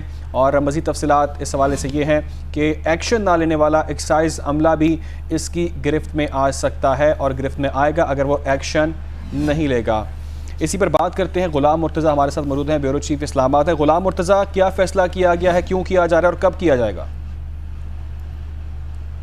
जी, NPC जो गाड़ियाँ हैं नॉन कस्टम पेड NCP के साथ साथ बहुत से ऐसे स्कैंडल जो हैं वो सामने आए हैं जो कि अदारों की रिपोर्ट्स वज़ीर-ए-आज़म के पास पेश हुई हैं, जिसमें ये बताया गया है कि पाकिस्तान में नॉन कस्टम पेड जो गाड़ियाँ हैं उनकी तादाद रोज़ बरोज़ बढ़ती जा रही है। और क्योंकि मुख्तलिफ जो रास्ते हैं, पोरस बॉर्डर्स हैं, उनकी जानिब से रोज़ाना हज़ारों गाड़ियाँ पाकिस्तान में पहुँचती थी और फिर उनको मुल्क के दीगर इलाकों में ले जाया जाता था। और इसके ऊपर एक और रिपोर्ट जो है वो ये आई है, ज़राए ने ये बताया कि इस रिपोर्ट में लिखा हुआ है कि बहुत सारे लोग जो ओरिजिनल असल गाड़ियाँ इस्तेमाल कर रहे हैं उन्हीं के नंबर प्लेट्स के साथ और उन्हीं के नंबरों के साथ वो गाड़ियाँ जो हैं वो मुख्तलिफ शहरों में, एक शहर में नहीं बल्कि तमाम शहरों में, लाहौर, इस्लामाबाद, कराची, रावलपिंडी और पेशावर, कोयटा, हर शहर में, बड़े शहरों समेत छोटे शहरों में ये गाड़ियाँ पाई जाती हैं और लोग जो हैं वो इसको आधी से भी कम कीमत में ख़रीदते हैं। मसलन जो गाड़ी 30 लाख रुपए की मार्केट में बिकती है, वो जो NCP गाड़ी होती है वो तकरीबन 10 लाख में मिल जाती है और आराम से उसको लोग चलाते हैं। हाइब्रिड गाड़ियों का ज़माना है और इसमें ज़्यादातर हाइब्रिड गाड़ियाँ ही इस्तेमाल हो रही हैं। तो इस हवाले से ये मुहिम जो है वो जल्द शुरू की जाएगी और इसको हर ज़िले तक जो है वो पहुँचाया जाएगा। ऐसा नहीं है कि एक शहर में या एक सूबे में शुरू की जाएगी, यक वक्त पूरे पाकिस्तान में शुरू की जाएगी ताकि जो लोग भी अपनी गाड़ियाँ छुपाने के लिए यहाँ से गांव देहात की तरफ जाएं तो उनको रास्ते में भी पकड़ा जाएगा। ठीक है गुलाम मुर्तज़ा, ये भी कहा गया है इसके अंदर कि अरबों रुपए का टैक्स इकट्ठा करने का भी इम्कान है और ये भी कहा जा रहा है कि जो एक्शन नहीं लेगा उसके खिलाफ भी कार्रवाई की जाएगी। डेफिनेटली जिस शख्स के पास भी NCP गाड़ी जो है वो मिलेगी उसको या तो वो टैक्सेशन का पैसे जमा करवा के उसको अपने नाम पे वो करवाएगा या वो गाड़ी सरेंडर करेगा और मुकदमात भुगतेगा। ऐसा नहीं है कि जो भी है उसको गाड़ी दे के जान छूट जाएगी, बल्कि उसके ऊपर मुकदमा भी होगा और जब से वो इस्तेमाल कर रहा है, कहाँ से ली है और उसके बाद कितना टैक्स। जाहिर है कि अगर वो आम एनुअल टैक्स को देखा जाए, ये उस टैक्स की बात नहीं हो रही है, बल्कि एक गाड़ी जो 30 लाख की है उसके ऊपर तकरीबन 15 लाख टैक्सेशन की बाद में FBR जमा करता है, जो कि इस वक्त नहीं मिल रहे हैं। तो NCP जितनी गाड़ियाँ हैं उनको अगर इस तरह से पकड़ना शुरू किया जाए तो हर शहर से तकरीबन जो तखमीना लगाया गया है वो ठीक है। गुलाम मुर्तज़ा, आपने तफसील हमें मामले के हवाले से अपडेट किया। अपडेट करने के लिए आपका बहुत शुक्रिया। पाकिस्तान लाइव के सेकंड आवर में खुशामदीद। तो इससे पहले भी हमने फर्स्ट आवर में काफ़ी अहम खबरें जो हैं वो डिस्कस की थी सियासी लिहाज से, और इसी के साथ साथ एपिक्स कमेटी का जो इजलास चल रहा है, SIFC का जो इजलास चल रहा है, उस हवाले से भी हमने बात की थी। जी हाँ, और इसी पर मजीद भी बात करेंगे। इस घंटे में भी 3 घंटे से ज़ायद का वक्त हो चुका है इस इजलास को। अभी तक ये इजलास जारी है। निगरान वज़ीर आज़म की ज़ेर सदारत खुसूसी सरमायाकारी सहूलत काउंसिल की एपेक्स कमेटी का इजलास अभी भी जारी है। SIFC एपेक्स कमेटी का मुआशी बहाली पायदार तरक्की में किरदार अहम करार दे दिया गया है। कमेटी का खलीजी ममालिक से सरमायाकारी के अमल को बेहतर बनाने की ख्वाहिश का इजहार सामने आया है। सऊदी अरब, मुत्तहिदा अरब अमारात, कतर और चीन की पाकिस्तान में सरमायाकारी के लिए दिलचस्पी का भी जायजा लिया जा रहा है। कमेटी ने 20 से 25 अरब डॉलर की ज़राअत, मादनियात और IT में सरमायाकारी के अमल को तेज़ करने पर जोर दिया है, जबकि इजलास के शुरका ने गैर मुल्की सरमायाकारी के लिए हालात आने के अज़्म का इजहार कर दिया है। नहायत अहमियत का हामिल ये SIFC का इजलास जो कि ताहाल जारी है और एजेंडे पर भी हमने बात की है और गैर मुल्की सरमायाकारी के फ़रोग के लिए जो हालात हैं उनको साजगार बनाना बहुत इंपॉर्टेंट है। इसका भी जिक्र हुआ है इस अहम इजलास में, जो कि इस वक्त भी जारी है। निगरान वज़ीर आज़म अनवारुल हक काकड़ इसकी सदारत कर रहे हैं और 13 से 14 वजारतों के जो लोग हैं एसोसिएटेड, वो भी इस इजलास में शामिल हैं और ब्रीफिंग भी दे रहे हैं हुकाम को। तमाम तर जो एजेंडा है उस पर जो ब्रीफिंग दी जा रही है। मज़ीद डिटेल 5 साला प्लान भी तैयार करने की तजवीज़ दी गई है। है इसी इजलास में। नुमाइंदे खुसूसी सिद्दीक साजिद हमारे साथ लाइन पर मौजूद हैं, उनसे मज़ीद डिटेल्स जान लेते हैं। सिद्दीक, 3 घंटे से ज़ायद का वक्त हो चुका है, इजलास ताहाल जारी है, डिटेल्स शेयर कीजिएगा।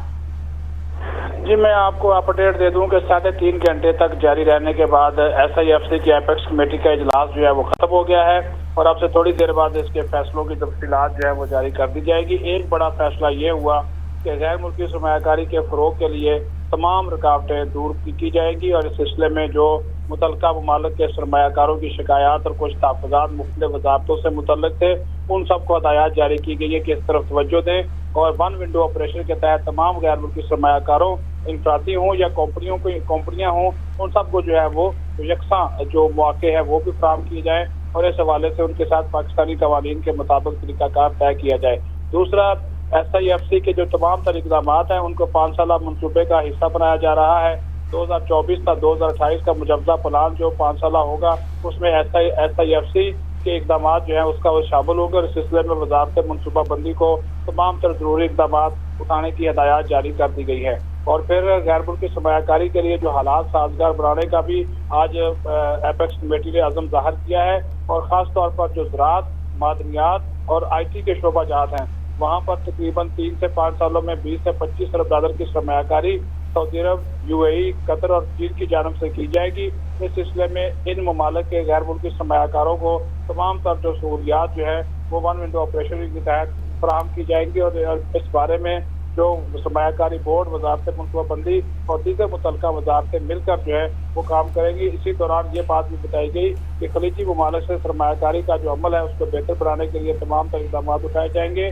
फिर इंसदादे, स्मगलिंग, ज़ख़ीराअंदोज़ी के खात्मे और जो रुपये के मुकाबले रुपये को मजबूत करने से मुतल्लिक़ इस वक्त इक़दाम जारी हैं उनको भी मज़ीद मुअस्सर बनाने का फैसला किया गया है। जी, माहिर कौमी सलामती उमूर हमारे साथ मौजूद हैं, मोहम्मद अली। अस्सलाम वालेकुम अली साहब, अभी जो ये इजलास ख़त्म हो चुका है, 3.5 घंटे से ज़ायद का वक्त इस इजलास में ने लिया है और बहुत अहम फैसले, क्या आप समझते हैं कि ये इजलास में जो फैसले किए जा रहे हैं और बड़ा लॉन्ग टर्म प्लानिंग की जा रही है, 5 साल को इम्प्लीमेंट किया जा सकता है, जो भी फैसले होंगे उसको 5 साल तक इम्प्लीमेंट किया जाएगा, तो आप समझते हैं ये इक़दाम जो हो रहे हैं ठीक है और इसकी अहमियत कितनी है?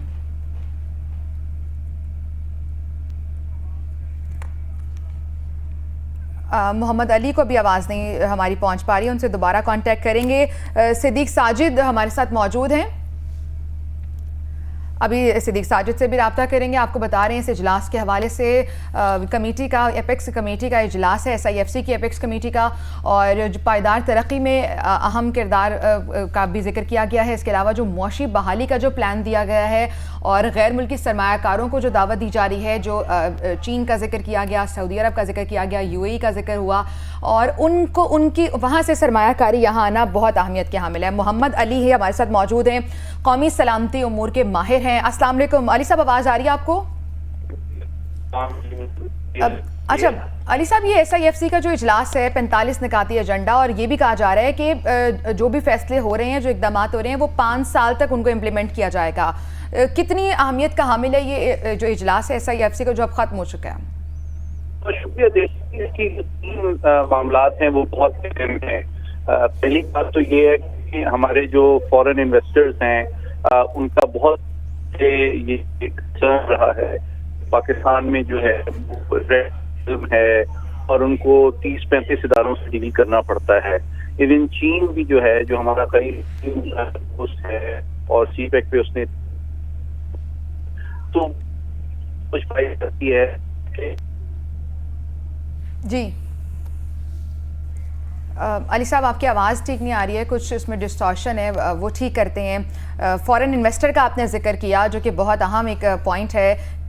फॉरेन इन्वेस्टर्स को पाकिस्तान लाना है और यकीनन वो बहुत बड़ा इकदाम होगा, उससे पाकिस्तानी मईशत को संभाला मिलेगा। लॉन्ग टर्म प्लानिंग की बातें हो रही हैं और सवाल ये उठता है कि आइंदा आने वाली जो गवर्नमेंट होगी, जो इलेक्शन होने वाले हैं, जनवरी का इलेक्शन कमीशन ने कहा है, तो उन इलेक्शन के बाद ये जो प्लान है जो SIFC के 5 साल वो इम्प्लीमेंट होंगे, इस पर भी माहिर से बात करेंगे। 2 चीज़ें बड़ी इंपॉर्टेंट उन्होंने बताई हैं। अभी सिद्दीक साजिद हमारे साथ मौजूद थे, उन्होंने कहा कि इजलास तो खत्म हो गया है, 3 घंटे से ज़्यादा इस इजलास ने वक्त लिया है, लेकिन जो 2 चीज़ें सबसे ज़्यादा अहम है इजलास के अंदर, वो पहली तो है कि गैर मुल्की सरमायाकारी के फ़रोग़ के लिए यहाँ पर तमाम तर जो रुकावटें हैं हालात, उनको दूर करना पड़ेगा और हालात को साजगार बनाना पड़ेगा। देखें कि इसके अलावा जो तहफ़्फ़ुज़ात हैं जो यहाँ पर सरमायाकारी कर रहे हैं लोकली भी और इंटरनेशनली भी जो यहाँ पर करना चाहते हैं, उनके तहफ़्फ़ुज़ात को हमें हर हाल में दूर करना होगा। और ये वही एजेंडा है जिस पर आर्मी चीफ पहले भी मुलाकातें कर चुके हैं ताजरों के साथ भी। ये वन लाइनर चीज़ है जिसके लिए हमें तमाम तर जब मामला, तक सरमायाकार को जो सहूलियात नहीं मुहैया की जाएंगी, एक माहौल उनके लिए साजगार नहीं बनाया जाएगा, तब तक मुल्क में कोई उस तरह से काम रनिंग में नहीं जाएंगे और मईशत में बेहतरी नहीं और आएगी। ये अफगानियों के खिलाफ जो क्रैकडाउन हो रहा है ये भी इसी सिलसिले की एक कड़ी है, ताकि जो पाकिस्तान में हालात हैं उन्हें साजगार बनाया जा सके, बैरूनी इन्वेस्टर्स को पाकिस्तान लाया जा सके और पाकिस्तान की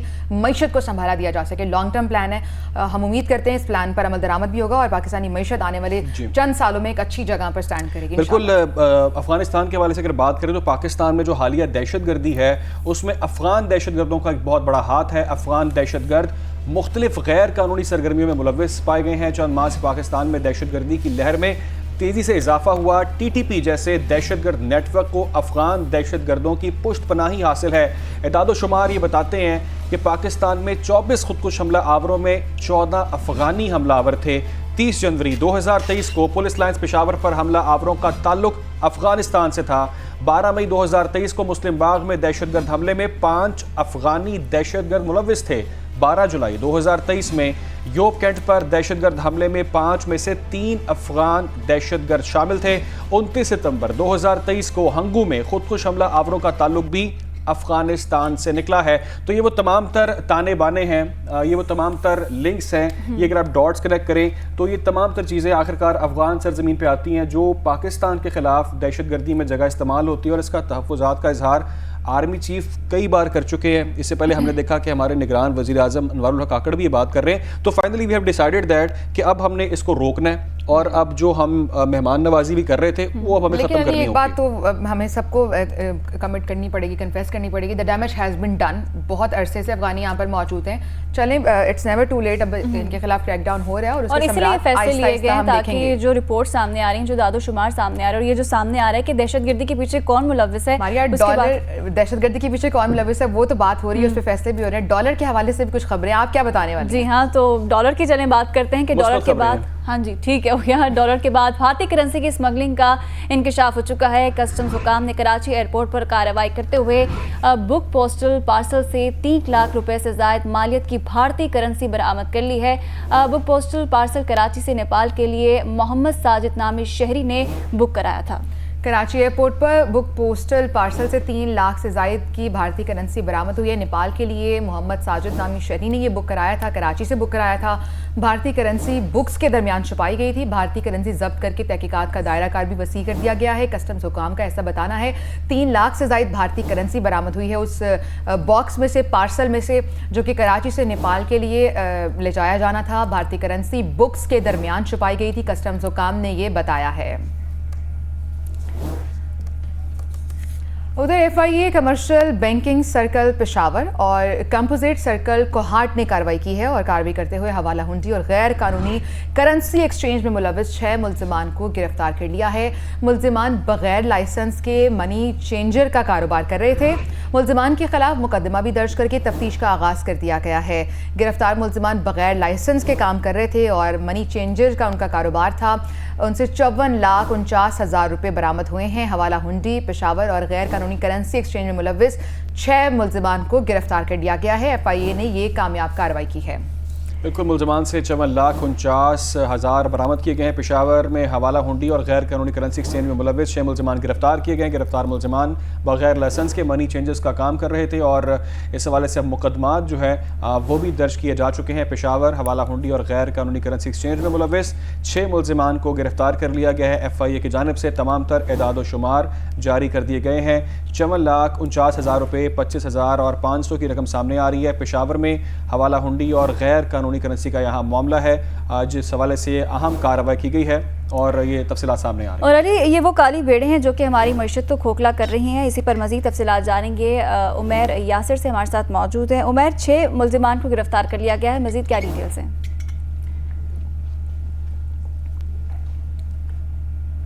जी उमैर, आप हमें सुन पा रहे हैं? जो ये हवाला हुंडी में मुलव्विस 6 मुल्जिमान को जो गिरफ्तार किया गया है, इस पर क्या इन्फॉर्मेशन आपके पास, क्या डिटेल्स हैं?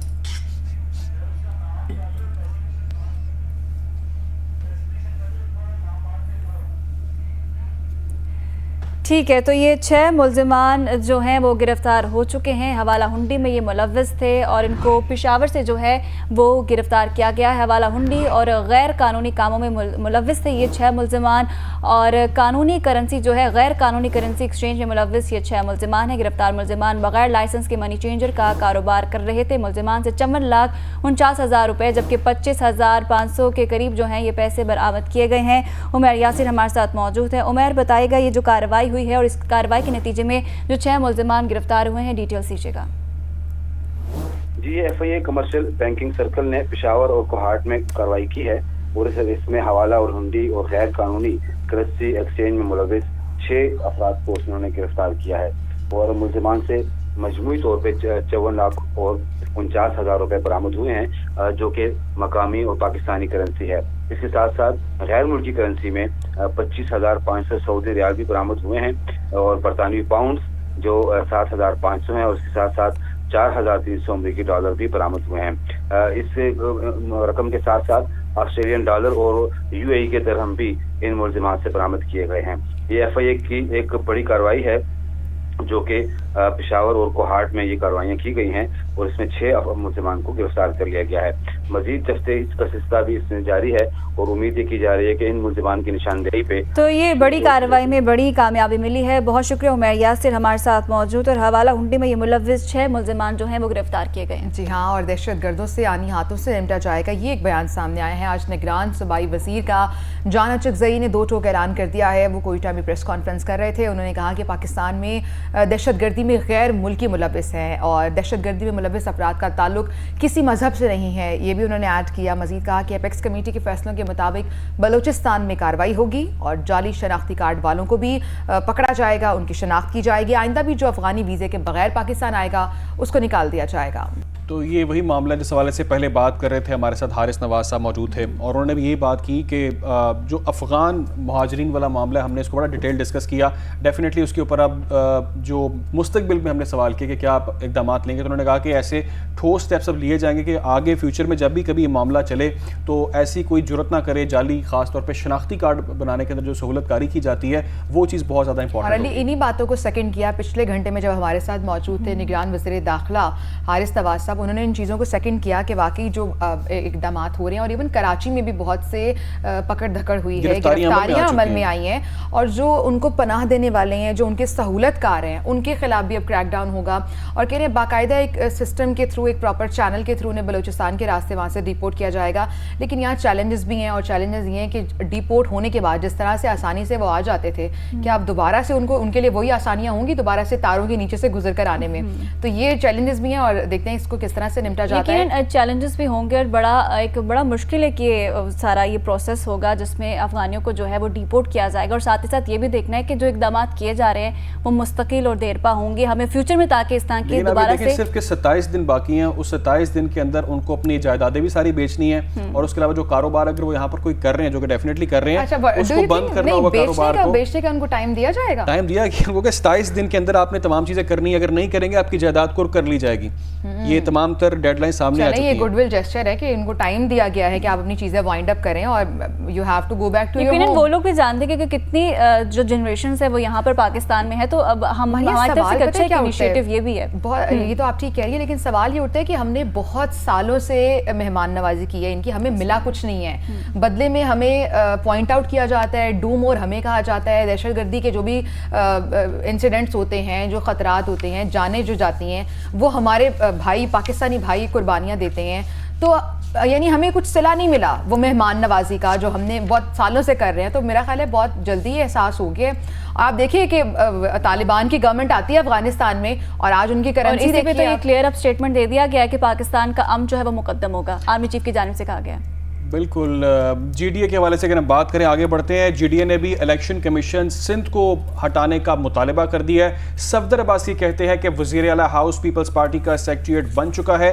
फारूक सत्तार ने भी ये कहा है कि निगरान वज़ीर आला की गैर जानिबदारी कॉम्प्रोमाइज़ हो रही है। आपको दिखाते हैं। इसी तमाम तर मामले पर बात करने के लिए हमारे साथ लाइन पर मौजूद हैं रहनुमा GDA सफदर अब्बासी साहब। अस्सलाम वालेकुम सफदर साहब, बहुत शुक्रिया आपके वक्त के लिए। सफदर साहब, आपको आवाज़ आ रही है मेरी? सफदर अब्बासी साहब सुन पा रहे हैं? जी बिल्कुल बिल्कुल आवाज आ रही है। अस्सलाम जी वालेकुम अस्सलाम। सदर साहब, ये 3 जमातों का इत्तेहाद हो रहा है, अभी क्या ऐसी ज़रूरत महसूस हुई आपको? क्या लगा कि अब ये जमातों का इत्तेहाद बहुत ज़रूरी हो गया अगेंस्ट पीपल्स पार्टी? देखिए जी, ये 15 साल की जो पीपल्स पार्टी की हुकूमत रही है यहाँ सिंध के अंदर, उसके बारे में बड़ी सीरियस रिजर्वेशन हैं उनकी कारकर्दगी के ऊपर। उनकी जो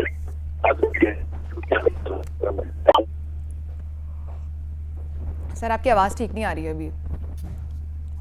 सफदर साहब सुन पा रहे हैं? फिर एक दफ़ा फिर कांटेक्ट करते हैं उनको, अभी आवाज़ ठीक नहीं आ रही है। रहनुमा जीडी हैं और जीडी भी इसी इत्तेहाद का हिस्सा है। ये उनसे पूछना होगा, हम पूछना भी चाह रहे थे कि इत्तेहाद की ज़रूरत क्यों महसूस हुई? एक 15 साल से पीपल्स पार्टी इक़्तिदार में है और शायद मेरा ख्याल है इंडिविजुअली आप जो भी परफॉर्मेंस देते हैं या सियासत करते हैं आवाम को या उस तरह से डिलीवर नहीं कर पाते हैं, तो उस तब आपको इत्तेहाद की ज़रूरत पड़ती है। हमने ये देखा कि ये जमातें आपस में भी जो है वो तू मैं करती रही हैं। अब ये देखना कि इसके बाद इनके फॉलोअर्स पे कितना पीडीएम की बात कर रही हैं, ये जो जमातें जो इन्होंने अभी इत्तेहाद किया इस हवाले से। अच्छा, लेकिन एक और बात है, जब इतने ज़्यादा इत्तेहाद बन जाते हैं तो ओन कुछ नहीं किया जाता। अच्छा, जो क्रेडिट लेना होता है सब कहते हैं हमने किया, लेकिन जब कुछ ख़राब हो जाता है तो वो ओनरशिप नहीं होती है इतनी जमातों में। इत्तेहाद की जहाँ तक बात है वो सब देख चुके हैं। अभी पीडीएम का भी इत्तेहाद था और ये वही पीडीएम में मौलाना फजलुर रहमान मौजूद थे जो इस वक्त अब इत्तेहाद कर रहे हैं एमक्यूएम के साथ, और इसमें जीडीए शामिल है। और अब ये उसी पीपल्स पार्टी के खिलाफ एहतजाज करेंगे, प्रोटेस्ट करेंगे, जिसके साथ वो इत्तेहादी रह चुके हैं पीडीएम के अंदर। तो ये जो इत्तेहाद है ये वक्त के साथ साथ हमने देखा है कि चेंज होते रहते हैं, इत्तेहादी बदलते रहते हैं। और जैसे इत्तेहाद खत्म होता है हमने स्टेटमेंट्स देखे एकदम जैसा चेंज हो जाते हैं। जैसा अभी खुशी शाह का जो स्टेटमेंट था, हमने देखा पहले ये दोनों जमातें इतनी क्लोजअप थी और उसके बाद जैसे ही इत्तेहाद खत्म होता है, जैसे पीडीएम हुकूमत खत्म होती है तो फिर उसके बाद हमने बयान इलेक्शंस करीब भी आ रहे हैं तो बहुत सारी चीजें अब अपनी बदलनी पड़ेंगी। यही सियासत है और यही सियासत का हुस्न कह लें या जो भी कह लें कि जो जमातें एक वक्त में एक साथ होती हैं जस्ट टू गेट पावर, और जैसे वो पावर चली जाती है, डिस्ट्रीब्यूट हो जाती है, उसके बाद वही जमात एक दूसरे के खिलाफ स्टेटमेंट। लेकिन आयशा, सफदर अब्बासी साहब बहुत अरसे से ये स्ट्रगल कर रहे हैं, उनके बहुत सारे इख्तिलाफात हैं पीपल्स पार्टी के साथ और अब भी वो उसको रेज कर रहे हैं। लेकिन साथ अच्छी बात यह है कि उनको दीगर जमातें मिल रही हैं साथ, वो उनका साथ दे रही हैं। जिस तरह से JUI को अपने साथ वो जोड़ चुके हैं, मुत्तहिदा को जोड़ चुके हैं, और अब जैसे कि मारी ने भी पहले बताया कि नून लीग को उन्होंने ऑफर किया, एहसान से भी उन्होंने बात की, तो उन्होंने उसका जवाब दिया कि हम इस बारे भी सोच रहे हैं, हम कर रहे हैं प्लानिंग कि हम क्या स्ट्रेटजी अडॉप्ट करते हैं। उन्होंने इत्तेहाद को वैसे पॉजिटिव भी लेकिन लिया था। पीपल्स पार्टी को अगर उन्होंने सिंध में डैमेज पहुंचाना है, वहाँ पर जगह बनानी है, तो डेफिनेटली वहाँ पर एक अलायंस की ज़रूरत उनको डेफिनेटली पड़ेगी वहाँ पर। अच्छा, आपको याद होगा कि भारत में भी ये जो मोदी सरकार के खिलाफ एक अलायंस बना है। सेनेटर बहराबंद तंगी हमारे साथ मौजूद हैं, पाकिस्तान पीपल्स पार्टी से आपका ताल्लुक है। अस्सलाम वालेकुम सर, अभी जो अलायंस बन रहा है आपके अगेंस्ट, हम बिल्कुल चाहेंगे, अभी हम इसी पर बात कर रहे थे कि पीपल्स पार्टी का क्या स्टैंड होगा, क्या टेक होगा इस पर। बिस्मिल्लाहिर्रहमानिर्रहीम। देखिए 2018 में भी एक इत्तेहाद बना था और इससे पहले भी इत्तेहाद बना था और 1988 में भी इत्तेहाद बना था। मेरे ख्याल में पीपल्स पार्टी के खिलाफ जब भी महसूस करते हैं पॉलिटिकल पार्टीज के इस मुल्क में आने वाले इलेक्शन पीपल्स पार्टी जीत रहे हैं, तो इसी तरह इत्तेहादी बनते हैं। कुछ ऐसे इत्तेहादी कि वो अपने नाम को बचाने के लिए, कुछ इल्जामात लगाने के लिए, तो मेरे ख्याल में पीपल्स पार्टी ने हमेशा अपनी मंशूर मैनिफेस्टो पे सोचा है और वो इलेक्शन के दौरान अपना मंशूर मैनिफेस्टो अवाम के सामने रखते हैं और अवाम से वोट मांगते हैं। तो मेरे ख्याल में हमने कभी सोचा नहीं कि इत्तेहाद बन जाए तो हमारा नुकसान होगा, बल्कि अवाम समझदार है, बाशूर है और वो समझते हैं कि कौन सी पार्टी के साथ हमारे बच्चों का मुस्तकबिल और हमारे बच्चों की माश और हमारी बच्चों की जॉब और मुस्तकबिल महफूज हो सकता है। अच्छा बहराबंद तंगी साहब, जब हमने देखा पीडीएम की गवर्नमेंट थी, यही JUI फे पीपल्स पार्टी की इत्तेहादी थी, ऐसा क्या हो गया कि JUI फे जाकर अब ऑपोजिट लोगों के साथ मिल गई, जो जमातें हैं, और पीपल्स पार्टी के खिलाफ भी उन्होंने अलायंस बना लिया और ऊपर से कह रहे हैं कि इलेक्शन प्रायोरिटी नहीं है, अभी मईशत को बचाना प्रायोरिटी है। देखिए, आपके दो सवालात हैं। एक सवालात ये है कि पीडीएम के जो जमातें हैं वो अभी क्यों मुखालिफ बन गए हैं। हम न पीडीएम का हिस्सा थे और हम पीडीएम से निकले थे इसलिए कि हम जो हुकूमत के इत्तेहादी थे, और हुकूमत के इत्तेहादी इसलिए बने थे कि उस वक्त जो एक्स प्राइम मिनिस्टर ने पाकिस्तान पाकिस्तान के अंदर, पाकिस्तान के बाहर, पूरी दुनिया में जो पाकिस्तान के इमेज को तबाह किया था, उस इमेज की बिल्टअप के लिए मेहनत की बिलावल भुट्टो जरदारी साहब ने और उसको बहुत मजबूत किया। तो हम इत्तेहादी थे और हम हमेशा ये कोशिश करते हैं कि मुल्क के लिए, इदारों के लिए हम मिलके काम करें। जहाँ तक जो आपका दूसरा सवाल है इलेक्शन का, जो कि मईशत की बातें हो रही है, तो मईशत मजबूत करना ये तमाम जमातों की ख्वाहिश है कि पाकिस्तान में जब हम सियासत करते हैं तो मईशत मजबूत हो और मजबूत होनी चाहिए। और जो इक़दामात होते हैं मईशत की मजबूती के लिए, चाहे वो सिक्योरिटी फोर्सेस हो, चाहे वो निगरान सेटअप हो, तो मैं एज ए सेनेटर बैरमन तंगी अप्रिशिएट करता हूँ। लेकिन साथ साथ हमारी डिमांड भी है कि वक्त पे इलेक्शन हो जाए ताकि इलेक्टेड बॉडी सामने आ जाए और वो मुल्क के निज़ाम को आगे ले जाएं। बहुत बहुत शुक्रिया। सेनेटर बैरमन तंगी हमारे साथ मौजूद थे। पाकिस्तान पीपल्स पार्टी से उनका ताल्लुक था और ये वही पाकिस्तान पीपल्स पार्टी है जिसके खिलाफ अब 3 जमातों का इत्तेहाद बना है, जिस पर हम बात भी कर रहे हैं। सवालात अब ये उठते हैं कि पीपल्स पार्टी क्या लेकर आती है, किस मंशूर के साथ आती है क्या, ताकि वो सिंध में इन जमातों का मुकाबला कर सके। और यही जमातें अब नून लीग को भी दावत दे रही हैं। ये ऐसा ही है, बहुत से सवालात और उसका जवाब ही हम ढूंढ रहे हैं, लेकिन अभी वक्त है ब्रेक का। तो गुफ्तगू आपने सुनी, पेशावर में शर्जील नाम में गुफ्तगू कर रहे थे। आगे बढ़ते हैं और एक बहुत ही इंपॉर्टेंट खबर आपके साथ शेयर करते हैं कि आलमी बैंक ने पाकिस्तान को 50,000 रुपया और उससे कम आमदन वालों पर भी टैक्स लगाने का मशवरा दे दिया है। आलमी बैंक की तरफ से ये भी मशवरा दिया गया है कि पर्सनल इनकम टैक्स का स्ट्रक्चर आसान बनाया जाए, ज़राई शुबे में 12.5 एकड़ ज़मीनों के मालिकान पर टैक्स लगाया जाए। एक अहम डेवलपमेंट है। वफाकी और सूबाई दायरा-कार में फाइनेंसिंग का लाहेअमल तय किया जाए। आलमी बैंक की जानिब से कहा गया दुकानदारों को टैक्स नेट में लाने, और टैक्स नेट के हवाले से खबर यह है कि ज़राई शुबे में 12.5 एकड़ ज़मीनों के मालिकान पर भी टैक्स लगाने के हवाले से फैसला कर लिया गया है। मुनासिब तैयारी के बगैर शुरू किए गए तरक्याती मनसूबों पर भी काम किया जाए और ये फैसला किया गया है 5 लाख रुपए माहाना आमदन वालों पर 35% शरह से टैक्स लगाया जाए। आलमी बैंक की जानिब से ये तफसीलात सामने आ रही हैं और ये मुतालबात किए जा रहे हैं। वफाकी और सूबाई दायरा-कार में फाइनेंसिंग का लाहे-अमल तय किया जाए, दुकानदारों को टैक्स नेट में लाने और टैक्स फ्री आमदन की बात की जा रही है। ज़राई शुबे में 12.5 एकड़ ज़मीनों के मालिकान पर टैक्स लगाने की तजवीज़ अब सामने आ चुकी है। तरक्याती मनसूबे ख़त्म और आलमी बैंक का 50,000 और इससे कम आमदन वालों पर अभी टैक्स लगाया जाए। आपको तफसीलात से आगाह कर रहे हैं, ये अहम तरीन तफसीलात हैं। वफाकी हुकूमत सूबों के दायरा कार में आने वाले शोबों पर खर्च ना करे, ये भी कहा गया है आलमी बैंक की जानिब से। और दुकानदारों को टैक्स नेट में लाने के और टैक्स फ्री आमदन की बात की जा रही है। ज़राई शोबे में 12.5 के हवाले से ये तफसीलात सामने आ रही हैं। 10 अहम जानिए। अभी कराची का रुख करेंगे और बहुत अहम ये मसला है कराची का। कमिश्नर कराची की जानिब से दूध की सरकारी कीमत 200 रुपये फ़ी लीटर मुकर्रर कर दी गई है, लेकिन कमिश्नर कराची के अहकामात पर अमल दरामद नहीं हो सका। शहर के मुख्तलिफ इलाकों में इस वक्त भी फ़ी लीटर दूध 220 से 230 रुपये तक फ़ी लीटर में फ़रोख्त किया जा रहा है। शहर कायद में कमिश्नर कराची की जानिब से दूध की सरकारी कीमत 200 रुपये फ़ी लीटर मुकर्रर कर दी गई है, लेकिन इनके अहकामात पर अमल दरामद नहीं हो सका। शहर के मुख्तलिफ इलाकों में 220 से 230 रुपये फ़ी लीटर दूध फरोख्त किया जा रहा है। इस हवाले से मज़ीद डिटेल्स भी जानते हैं। नुमाइंदा PNN नजीब नाइट हमारे साथ मौजूद है। नजीब, क्या मामला है कराची में, दूध किस कीमत पर फ़रोख्त किया जा रहा है और जो कीमत जो फिक्स की गई है क्या उसी पर हो रहा है? जी बिल्कुल, कमिश्नर कराची की जानिब से 200 रुपये लीटर दूध फरोख्त करने के हवाले से हुक्मनामा तो जारी कर दिया गया है, लेकिन उस पर इम्प्लीमेंट कहीं भी होता हुआ नज़र नहीं आ रहा। कराची के किसी भी इलाके में 200 रुपये लीटर दूध फरोख्त नहीं हो रहा, 230 और कहीं कहीं 240 रुपये तक भी मिल रहा है। शहरों का कहना है कि 200 रुपये भी ज़ायद है, लेकिन अगर हुकूमत ने यह मुकर्रर किया है तो इस पर इम्प्लीमेंट कराया जाए। इस वक्त हमारे साथ एक शहरी मौजूद है, उनसे बात करते हैं। जनाब, क्या कहेंगे दूध की कीमतों के हवाले से? सर, दूध की कीमतों के हवाले से देखा जाए, अगर इनसे जब भी हम दूध लेने आते हैं तो दूध की लिहाजा हर हफ्ते कोई ना कोई रेट चेंज होते हैं और अभी भी इनके रेट चेंज है। जो इनसे पूछा जाता है ये बोलते तो या आगे से हमें महंगा मिल रहा है। जी बिल्कुल, शहरियों का यही कहना है कि नोटिफिकेशन तो जारी कर दिया, लेकिन इस पर इम्प्लीमेंट कराना लाजिम है, वरना इसकी कोई अहमियत नहीं है। हुकूमत इस पर मुख्तलिफ डिप्टी कमिश्नर और असिस्टेंट कमिश्नर इस पर अमल दरामद कराएँ ताकि 200 रुपये कराची के शहरियों को लीटर दूध मिल सके। उसके अलावा दूध में जो मिलावट की जाती है उस हवाले से भी कार्रवाइयाँ की जाएँ। ठीक है नजीब नाइट, बहुत शुक्रिया। यानी कीमतें फ़िक्स हैं, तयन किया गया है, लेकिन उनको फॉलो नहीं किया जा रहा। अभी हम लेंगे एक ब्रेक, कुछ ही देर में हाजिर होंगे पाकिस्तान लाइव में। आज पाकिस्तान को किसी नए तजर्बे की ज़रूरत नहीं, मुल्क को नवाज शरीफ जैसे आजमूदा नुस्खे की ज़रूरत है। 2013 में नून लीग को आज से ज़्यादा मुश्किल हालात का सामना था। आज नौजवान इसी तरह मायूस हैं जैसे 2013 में थे। नवाज शरीफ के पास मईशत बहरानों से निकालने का तजुर्बा है।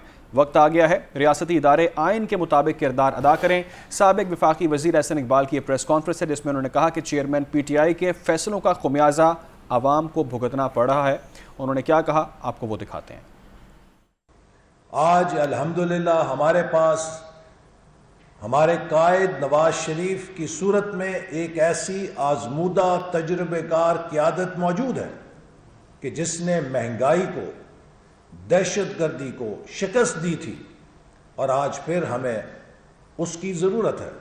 और मुझे यकीन है कि नवाज शरीफ साहब की क़यादत में पाकिस्तान न सिर्फ मुआशी बहाली के अमल में कामयाब होगा बल्कि नवाज शरीफ साहब की जो बैनुल-अक़वामी पोजीशन है, जो उनकी आलमी सतह पे साख है, उसके नतीजे में हम पाकिस्तान के तमाम दोस्त मुल्कों से मिसाली ताउन हासिल करने में भी कामयाब होंगे ताकि पाकिस्तान की मईशत को मजबूत बुनियादें हमेशा के लिए फराहम की जा सकें। तो ये तो एहसन इकबाल का बयान था। दूसरी जानिब शाहिद खाकान अब्बासी ने मुल्क में नई पार्टी को ज़रूरत करार दे दिया है। शाहिद खाकान अब्बासी की लंदन में नवाज शरीफ से मुलाकात और मीडिया से गुफ्तगू करते हुए शाहिद खाकान अब्बासी का कहना था कि नवाज शरीफ से 35 साल का ताल्लुक़ है। मैं इस्तकबाल का कायल नहीं हूँ।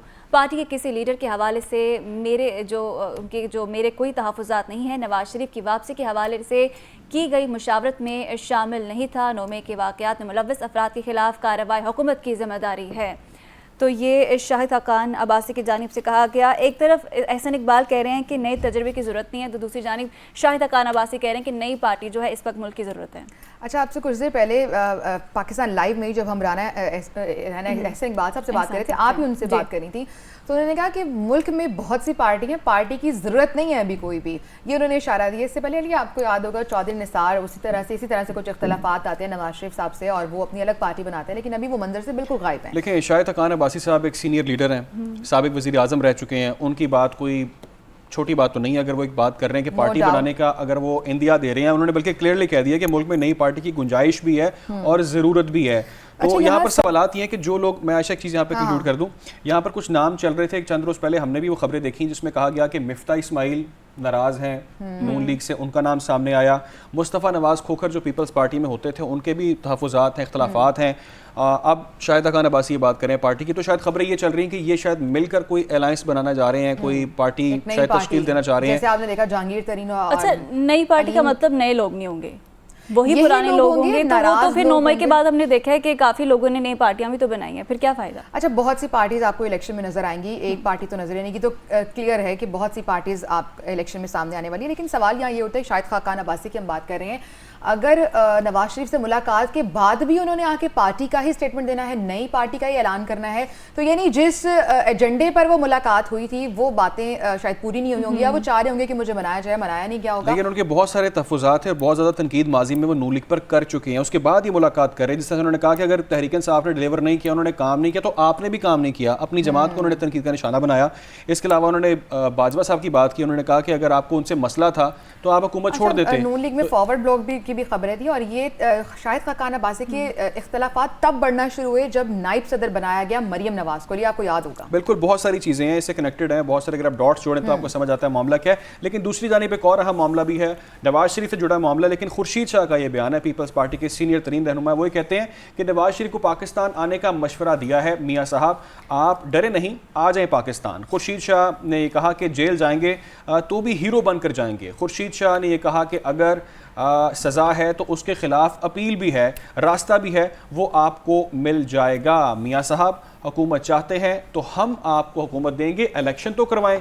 नून लीग और फजलुर रहमान को अंधेरे के सिवा कुछ नहीं मिलेगा। तो ये अब क्लियरली वो बात कर रहे हैं, वो जो इख्तलाफात या जो मफामती सियासत थी, अब हमें उसका ब्रेक डाउन नज़र आ रहा है, या वो तनकीद बाजी जो का सिलसिला जो है वो शुरू हो चुका है, और पीपल्स पार्टी खुलकर ये बात करी कि वापस आएँ, अपने मुकदमात का सामना करें, आपको इलेक्शन के अंदर अगर आप रिलीफ चाहते हैं तो आपको वहाँ से रिलीफ लेना होगा। अच्छा, पीपल्स पार्टी जो जैसे अभी हमने बात की, खुर्शीद शाह साहब सीनियर रहनुमा है पीपल्स पार्टी के, और वो जिस तरह से कह रहे हैं कि नवाज शरीफ को वापस आना चाहिए, तो डेट तो आ चुकी है नवाज शरीफ की 21 अक्टूबर की, फिर भी इस तरह के बयान आने का यानी दाल में कुछ काला है, यानी अभी भी गुंजाइश मौजूद है कि वो वापस शायद ना आए। मैं एक चीज़ यहाँ पे बड़ी इंपॉर्टेंट ऐड कर दूँ, मशवरा दिया जा रहा है नवाज शरीफ को वापस आए, मुकदमात का सामना करें पीपल्स पार्टी की जानिब से, लेकिन कोई और लोग भी हैं वो मशवरा दे रहे हैं कि आप पाकिस्तान आपने नहीं आना। मैं भी जिक्र वैसे कर रहा हूँ फैसल वावड़ा साहब का, कभी ये तहरीक इंसाफ में हुआ करते थे, वो कहते हैं कि नवाज शरीफ को वापस नहीं आना चाहिए। फैसल वावड़ा का ये मशवरा इसलिए है कि नून लीग का सॉफ्टवेयर अपडेट हो चुका है, नवाज शरीफ को वापस नहीं आना चाहिए, ये उन्होंने कहा, और कहा कि मरीम नवाज के जलसे में 500 लोग नहीं थे,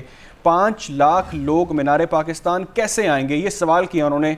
जनवरी के आखिर तक इंतखाबात होते उन्हें नज़र नहीं आ रहे। ये इलेक्शन के हवाले से भी जो अभाम चल रहा है, इस पर मुख्तलिफ राय सामने आ रही हैं, और अब ये भी बात कर रहे हैं कि उन्हें इलेक्शन होते नज़र नहीं आ रहे। इससे पहले मौलाना फजलुर रहमान जो जेल फेस हैं, उन्होंने भी कहा कि इलेक्शन होने नहीं चाहिए, इनको नजर नहीं आ रहे। ये मुल्क की सियासत में अगर देखा जाए तो फैसल वावड़ा के बयानात बड़े अहमियत के हामिल हैं, बड़ा इसके पीछे एक बैकग्राउंड होता है, और ये देखने के या क्या ये सिर्फ क्या एक पॉलिटिकल प्रेशर है, एक सियासी प्रेशर दिया जा रहा है नून लीग को, या फिर वाकई ऐसा कुछ पसे पर्दा चीज़ें चल रही हैं जिसके बाद ये बयानात और ये रद्द अमल सामने? हाँ, बयानात तो बहुत आ रहे हैं, लेकिन ना सिर्फ फैसल वावड़ा साहब ने उनको ये मशवरा नहीं दिया, नून लीग के अपने अंदरूनी काफ़ी उनके रहनुमा है, करीबी दोस्त हैं, करीबी साथी हैं नवाज शरीफ के, जो खुद भी उनको कह रहे हैं कि अभी आप पाकिस्तान ना आए। तो यहाँ सवाल ये उठता है कि नून लीग तो बड़ी तैयारियां शुरू कर दी हैं 21 अक्टूबर के हवाले से, जब तक मियां साहब वापस आ नहीं जाते तब तक कंफ्यूजन रहेगी, लोग डिस्कस करेंगे। जिस तरह से आज शहबाज शरीफ साहब ने भी कह दिया, अभी वो खिताब कर रहे थे जलसे से, उन्होंने कहा कि अगर अल्लाह ने चाहा, ये तो 21 को वापस आ रहे हैं, तो definitely this is news, this is मेरा ख्याल है। लेट्स सी, चलें ब्रेक लेते हैं, वापस आएंगे पाकिस्तान लाइव में। अच्छा आयशा अली, लाहौर में बड़ा अजीबोगरीब वाक़यात हो रहे हैं कि खुद ही कोई वाक़या जाता है और फिर खुद ही अपनी फैमिली से जो है तावान मांगा जा रहा है, इसको खुद साख्ता जो है इकबाल बराए तावान कहते हैं। लाहौर जिन फैमिलीज को, जिनको पता होगा हमारे फैमिली के पास कितना पैसे, उन्होंने उस तरह मांग कर तो देना नहीं, तो उन्होंने कोई तरीके निकाल लिए। अच्छा, खबर बताते हैं, अब खबर क्या है? जी हाँ, लाहौर में खुद साख्ता इकबाल बराए तावान की वारदातों में इजाफा होने लगा है। 9 माह के दौरान खुद साख्ता इकबाल बराए तावान की 11 वारदातें सामने आई हैं। लाहौर का इलाका है शेराकोट, वहाँ नौजवान ने अपने दोस्त के साथ मिलकर एक प्लान बनाया और अगवा का ड्रामा रचाया। मजहर अली ने अपने ही साथी से मिलकर माँ बाप को तशद्दुद ज़दा और सर पर गन रखवा कर फुटेजेस भिजवाई, और फिर 20 लाख रुपए तावान मांगा गया, जबकि कई लाख वसूल भी किए गए। पुलिस ने मुलजिम को बाजियाब तो करा लिया, और फिर असल हकाइक भी सामने आ गए। खुद साख्ता अगवा होने वाला मुगवी खुद ही घर वालों को मुख्तलिफ नंबर से कॉल करके धमकाता भी रहा। पुलिस ने मुलजिम और उसके साथी को गिरफ्तार तो कर लिया है। मुलजिम ने इंकशाफ किया है कि वो सोने का कारोबार करता था, लोगों के पैसे देने थे और पैसे देने के लिए उसके पास रकम नहीं थी, इसलिए ये सारा ड्रामा रचाया और अपने ही माँ बाप से पैसे मांगे गए। तो मेरा ख्याल है बहुत ज़्यादा एक टॉर्चर वाला सीन होगा, अपने पेरेंट्स को किस तरह से टॉर्चर किया होगा, और अपने माँ बाप डेफिनेटली अपनी औलाद के लिए कुछ भी करते हैं, और उन्होंने लाखों रुपए उसको दिए भी हैं, और अब वो पुलिस की गिरफ्त में है। और जब डाकू, हम देखते हैं कि डाकू तो बिल्कुल भी रहम नहीं करते, लेकिन जब अपने ही लोग इस तरह में कामों में मुलविस हो जाएं और अपने ही ख़ानदान के लोगों को, अपने माँ बाप को परेशान करने लग जाएं इस तरीके से, तो अफसोस ही है ये। क्यों अली? लेकिन ये बहुत बड़ा सोशल इशू है ये, और इसके ऊपर यकीनी तौर पर अल्फाज नहीं है। इसको अगर आप एक्सप्लेन करें इस मामले को। हमारे पास शराज निसार हमारे साथ मौजूद हैं, लाहौर से नुमाइंदा PNN हमारे साथ हैं। शराज बताइएगा, ये जो केस सामने आया है, खुद साख्ता एक ड्रामा रचाया जाता है अगवा का, क्या इसमें हकाइक सामने आए हैं और अब तक क्या पेशरफ्त हो सकी है? जी बिल्कुल, ये बहुत ही अहम केस था जो पुलिस ने सॉल्व किया और बड़े अच्छे तरीके से किया है। ये खुद अपने एक दोस्त के साथ ये सुनार है और गोल्ड का काम करता है। इसने अपने माँ बाप से 20 लाख रुपए का मुतालबा किया, जो उसको नहीं मिला, उसके बाद ये अगवा हो गया। इसका एक दोस्त है साथ राशिद, दोनों ने मिलकर जो है वो प्लानिंग की। राशिद अपने एक दोस्त से पिस्टल लेकर आया और वो 2 फुटेजेस बनाकर जो है वो बार बार घर भेजते रहे। 7 फुटेजेस भिजवाई, उसको 4 पाई पे लिटा के उसको उसके सर पे रखी गई गोली, जो PNN को भी मौसूल हुई है। और DSP नवीद अंजुम उसने इस बात की तस्दीक की है कि इसी तरह वाकया हुआ है। जब उसको ट्रेस किया गया तो 6 लाख रुपए अपने वालिदैन से ले भी चुका है। 2 अकाउंट दिए गए और जैज कैश के लिए 6 लाख मंगवाया गया और बाकी 14 लाख का मुतालबा करते रहे। और जब इसको गिरफ्तार किया गया तो फिर इसने बताया कि मैं कुछ लोगों को मैंने पैसे देने थे, मुझे पैसे चाहिए थे। अच्छा शराज, ये जब हकाइक सामने आए तो इसके वालिदैन का क्या रद्द-ए-अमल था? वालिदैन क्या करते, वो तो रोने के सिवा उनके पास कोई बात नहीं थी कि आप इस तरह क्यों करते रहे। तो फिर पुलिस के सामने उसने कहा जी मैंने आपसे मांगे थे, आपने नहीं दिए, तो मैंने ये किया। ये 9 माह में ये 11वां वाकया लाहौर में। तो इस तरह देखिए पुलिस भी क्या मजबूर होती है, जैसे शोर मच जाता है मीडिया पे ये अगवा का मुकदमा दर्ज नहीं किया गया, तो 11 ऐसे मुकदमे दर्ज किए गए जो खुद करवाए गए, और यहाँ पे करोड़ रुपया तवान भी मांगा गया। यहाँ एक बहनोई ने खुद पर्चा करवाया साले के साथ मिलकर जौहर टाउन में, वहाँ उस तवान मांगा गया। बदामी बाग में ऐसा वाकया पेश हुआ, अभी रिसेंटली जो शेरा कोट में भी ऐसे ही हुआ है। बहुत शुक्रिया शहराज निसार। और इस तरह के जो वाकयात होते हैं, जो खुद साख्ता अगवा का ड्रामा रचाया जाता है, ये पुलिस का वक्त भी ज़ाया होता है बहुत ज़्यादा, और जो सीरियस केसेस होते हैं वो कहीं ना कहीं कॉम्प्रोमाइज़ हो जाते हैं। लेकिन सवाल यहाँ पे ये पैदा होता है कि अब होगा क्या माँ बाप उसे कोई सजा दिलवाएंगे या उसको माफ कर देंगे? माँ बाप का दिल इतना नरम है कि जब उन्होंने बच्चे को देखा कि वो गन पॉइंट पे रखा हुआ, उन्होंने 6 लाख भिजवा दिए, तो आपको नहीं लगता है माँ बाप का दिल बहुत बड़ा होता है, वो माफ कर देते हैं? लेकिन कानूनी तौर पर इस चीज की क्या सजा होती है ये भी देखना बहुत जरूरी है। और यानी आपने वक्त जाया किया इस तरह के ड्रामा रचाकर, उसकी और ये अच्छी अचीवमेंट है पुलिस की कि उन्होंने इसको ट्रेस किया ऐसे केसेस को और पकड़ दिया कि इसके अंदर इतना बड़ा लूप होल था। अच्छा, लाहौर के बाद अब कराची से भी खबर है कि कराची में सरचल के इलाके से खातून की कंबल में लिपटी हाथ पांव बंधी लाश का ये वाकया है। लड़की की मौत ओवरडोज की वजह से होने का इंकशाफ सामने आया है। एसएसपी जुनेद शेख के मुताबिक स्पेशल इन्वेस्टिगेशन पुलिस ने कत्ल में मुलव्विस 4 मुल्जिमान को गिरफ्तार कर लिया है। गिरफ्तार मुल्जिमों में काशिफ, एजाज हुसैन, राजा और साबिर शामिल हैं। 27 सितंबर को सचल की हदूद से कंबल में लिपटी लाश मिली थी। अड्डे के मैनेजर समेत 4 मुल्जिमान वारदात में मुलव्विस हैं। तफ्तीश के बाद पता चला खातून की मौत फहाशी के अड्डे पर हुई है। मरने के बाद लाश को सचल थाने की हदूद में झाड़ियों में फेंक दिया गया था। इब्तदाई तफ्तीश के मुताबिक फहाशी का अड्डा एक सरकारी अफसर का है। गिरफ्तार मुल्जिमान से मज़ीद तफ्तीश का अमल भी जारी है। ये कहाँ मामला है, ये लाश मिलने का मामला है, और इस हवाले से जो शॉकिंग चीज़ है वो कि सरकारी अफसर का नाम इसके अंदर सामने आ रहा है कि फहाशी का अड्डा उनका है। अड्डे के मैनेजर समेत 4 मुल्जिमान अब गिरफ्तार हो चुके हैं जो वारदात में मुलव्विस हैं, और मौत उनकी फहाशी के अड्डे पर हुई है। एसएसपी का ये मौक़िफ़ है। मरने के बाद लाश को सचल थाने की हदूद में झाड़ियों में फेंका गया था। ये तफसीलात सामने आई हैं।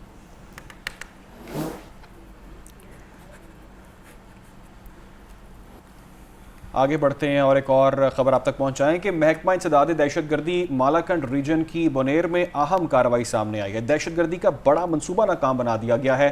कलअदम तंजीम के 4 अहम मतलूब दहशतगर्द गिरफ्तार किए गए। गिरफ्तार दहशतगर्द टारगेट किलिंग, भत्ताखोरी और दीगर दहशतगर्दी की कार्रवाई में मुलव्विस हैं।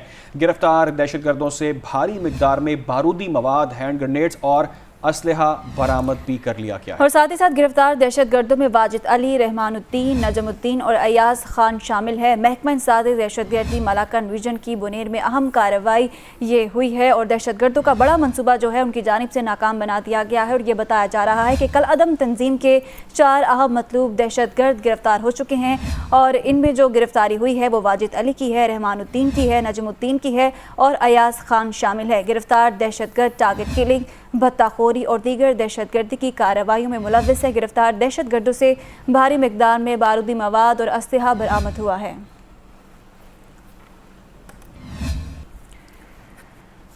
आगे बढ़ेंगे। थाना एक्साइज मर्दान रीजन करोड़ों रुपए की कीमती नवादरात स्मगल करने की कोशिश को नाकाम बनाया गया है। कार से महात्मा बुद्ध के मुजस्सिमों के 14 सर बरामद किए गए हैं।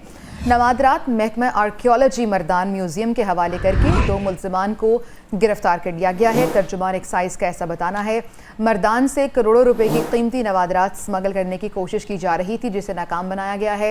एक कार से 14 मुजस्सिमे बरामद हुए हैं। ये देख सकते हैं आप, ये फुटेज में जो आप देख रहे हैं मर्दान में ये हुआ है, और ये कोशिश नाकाम बनाई है।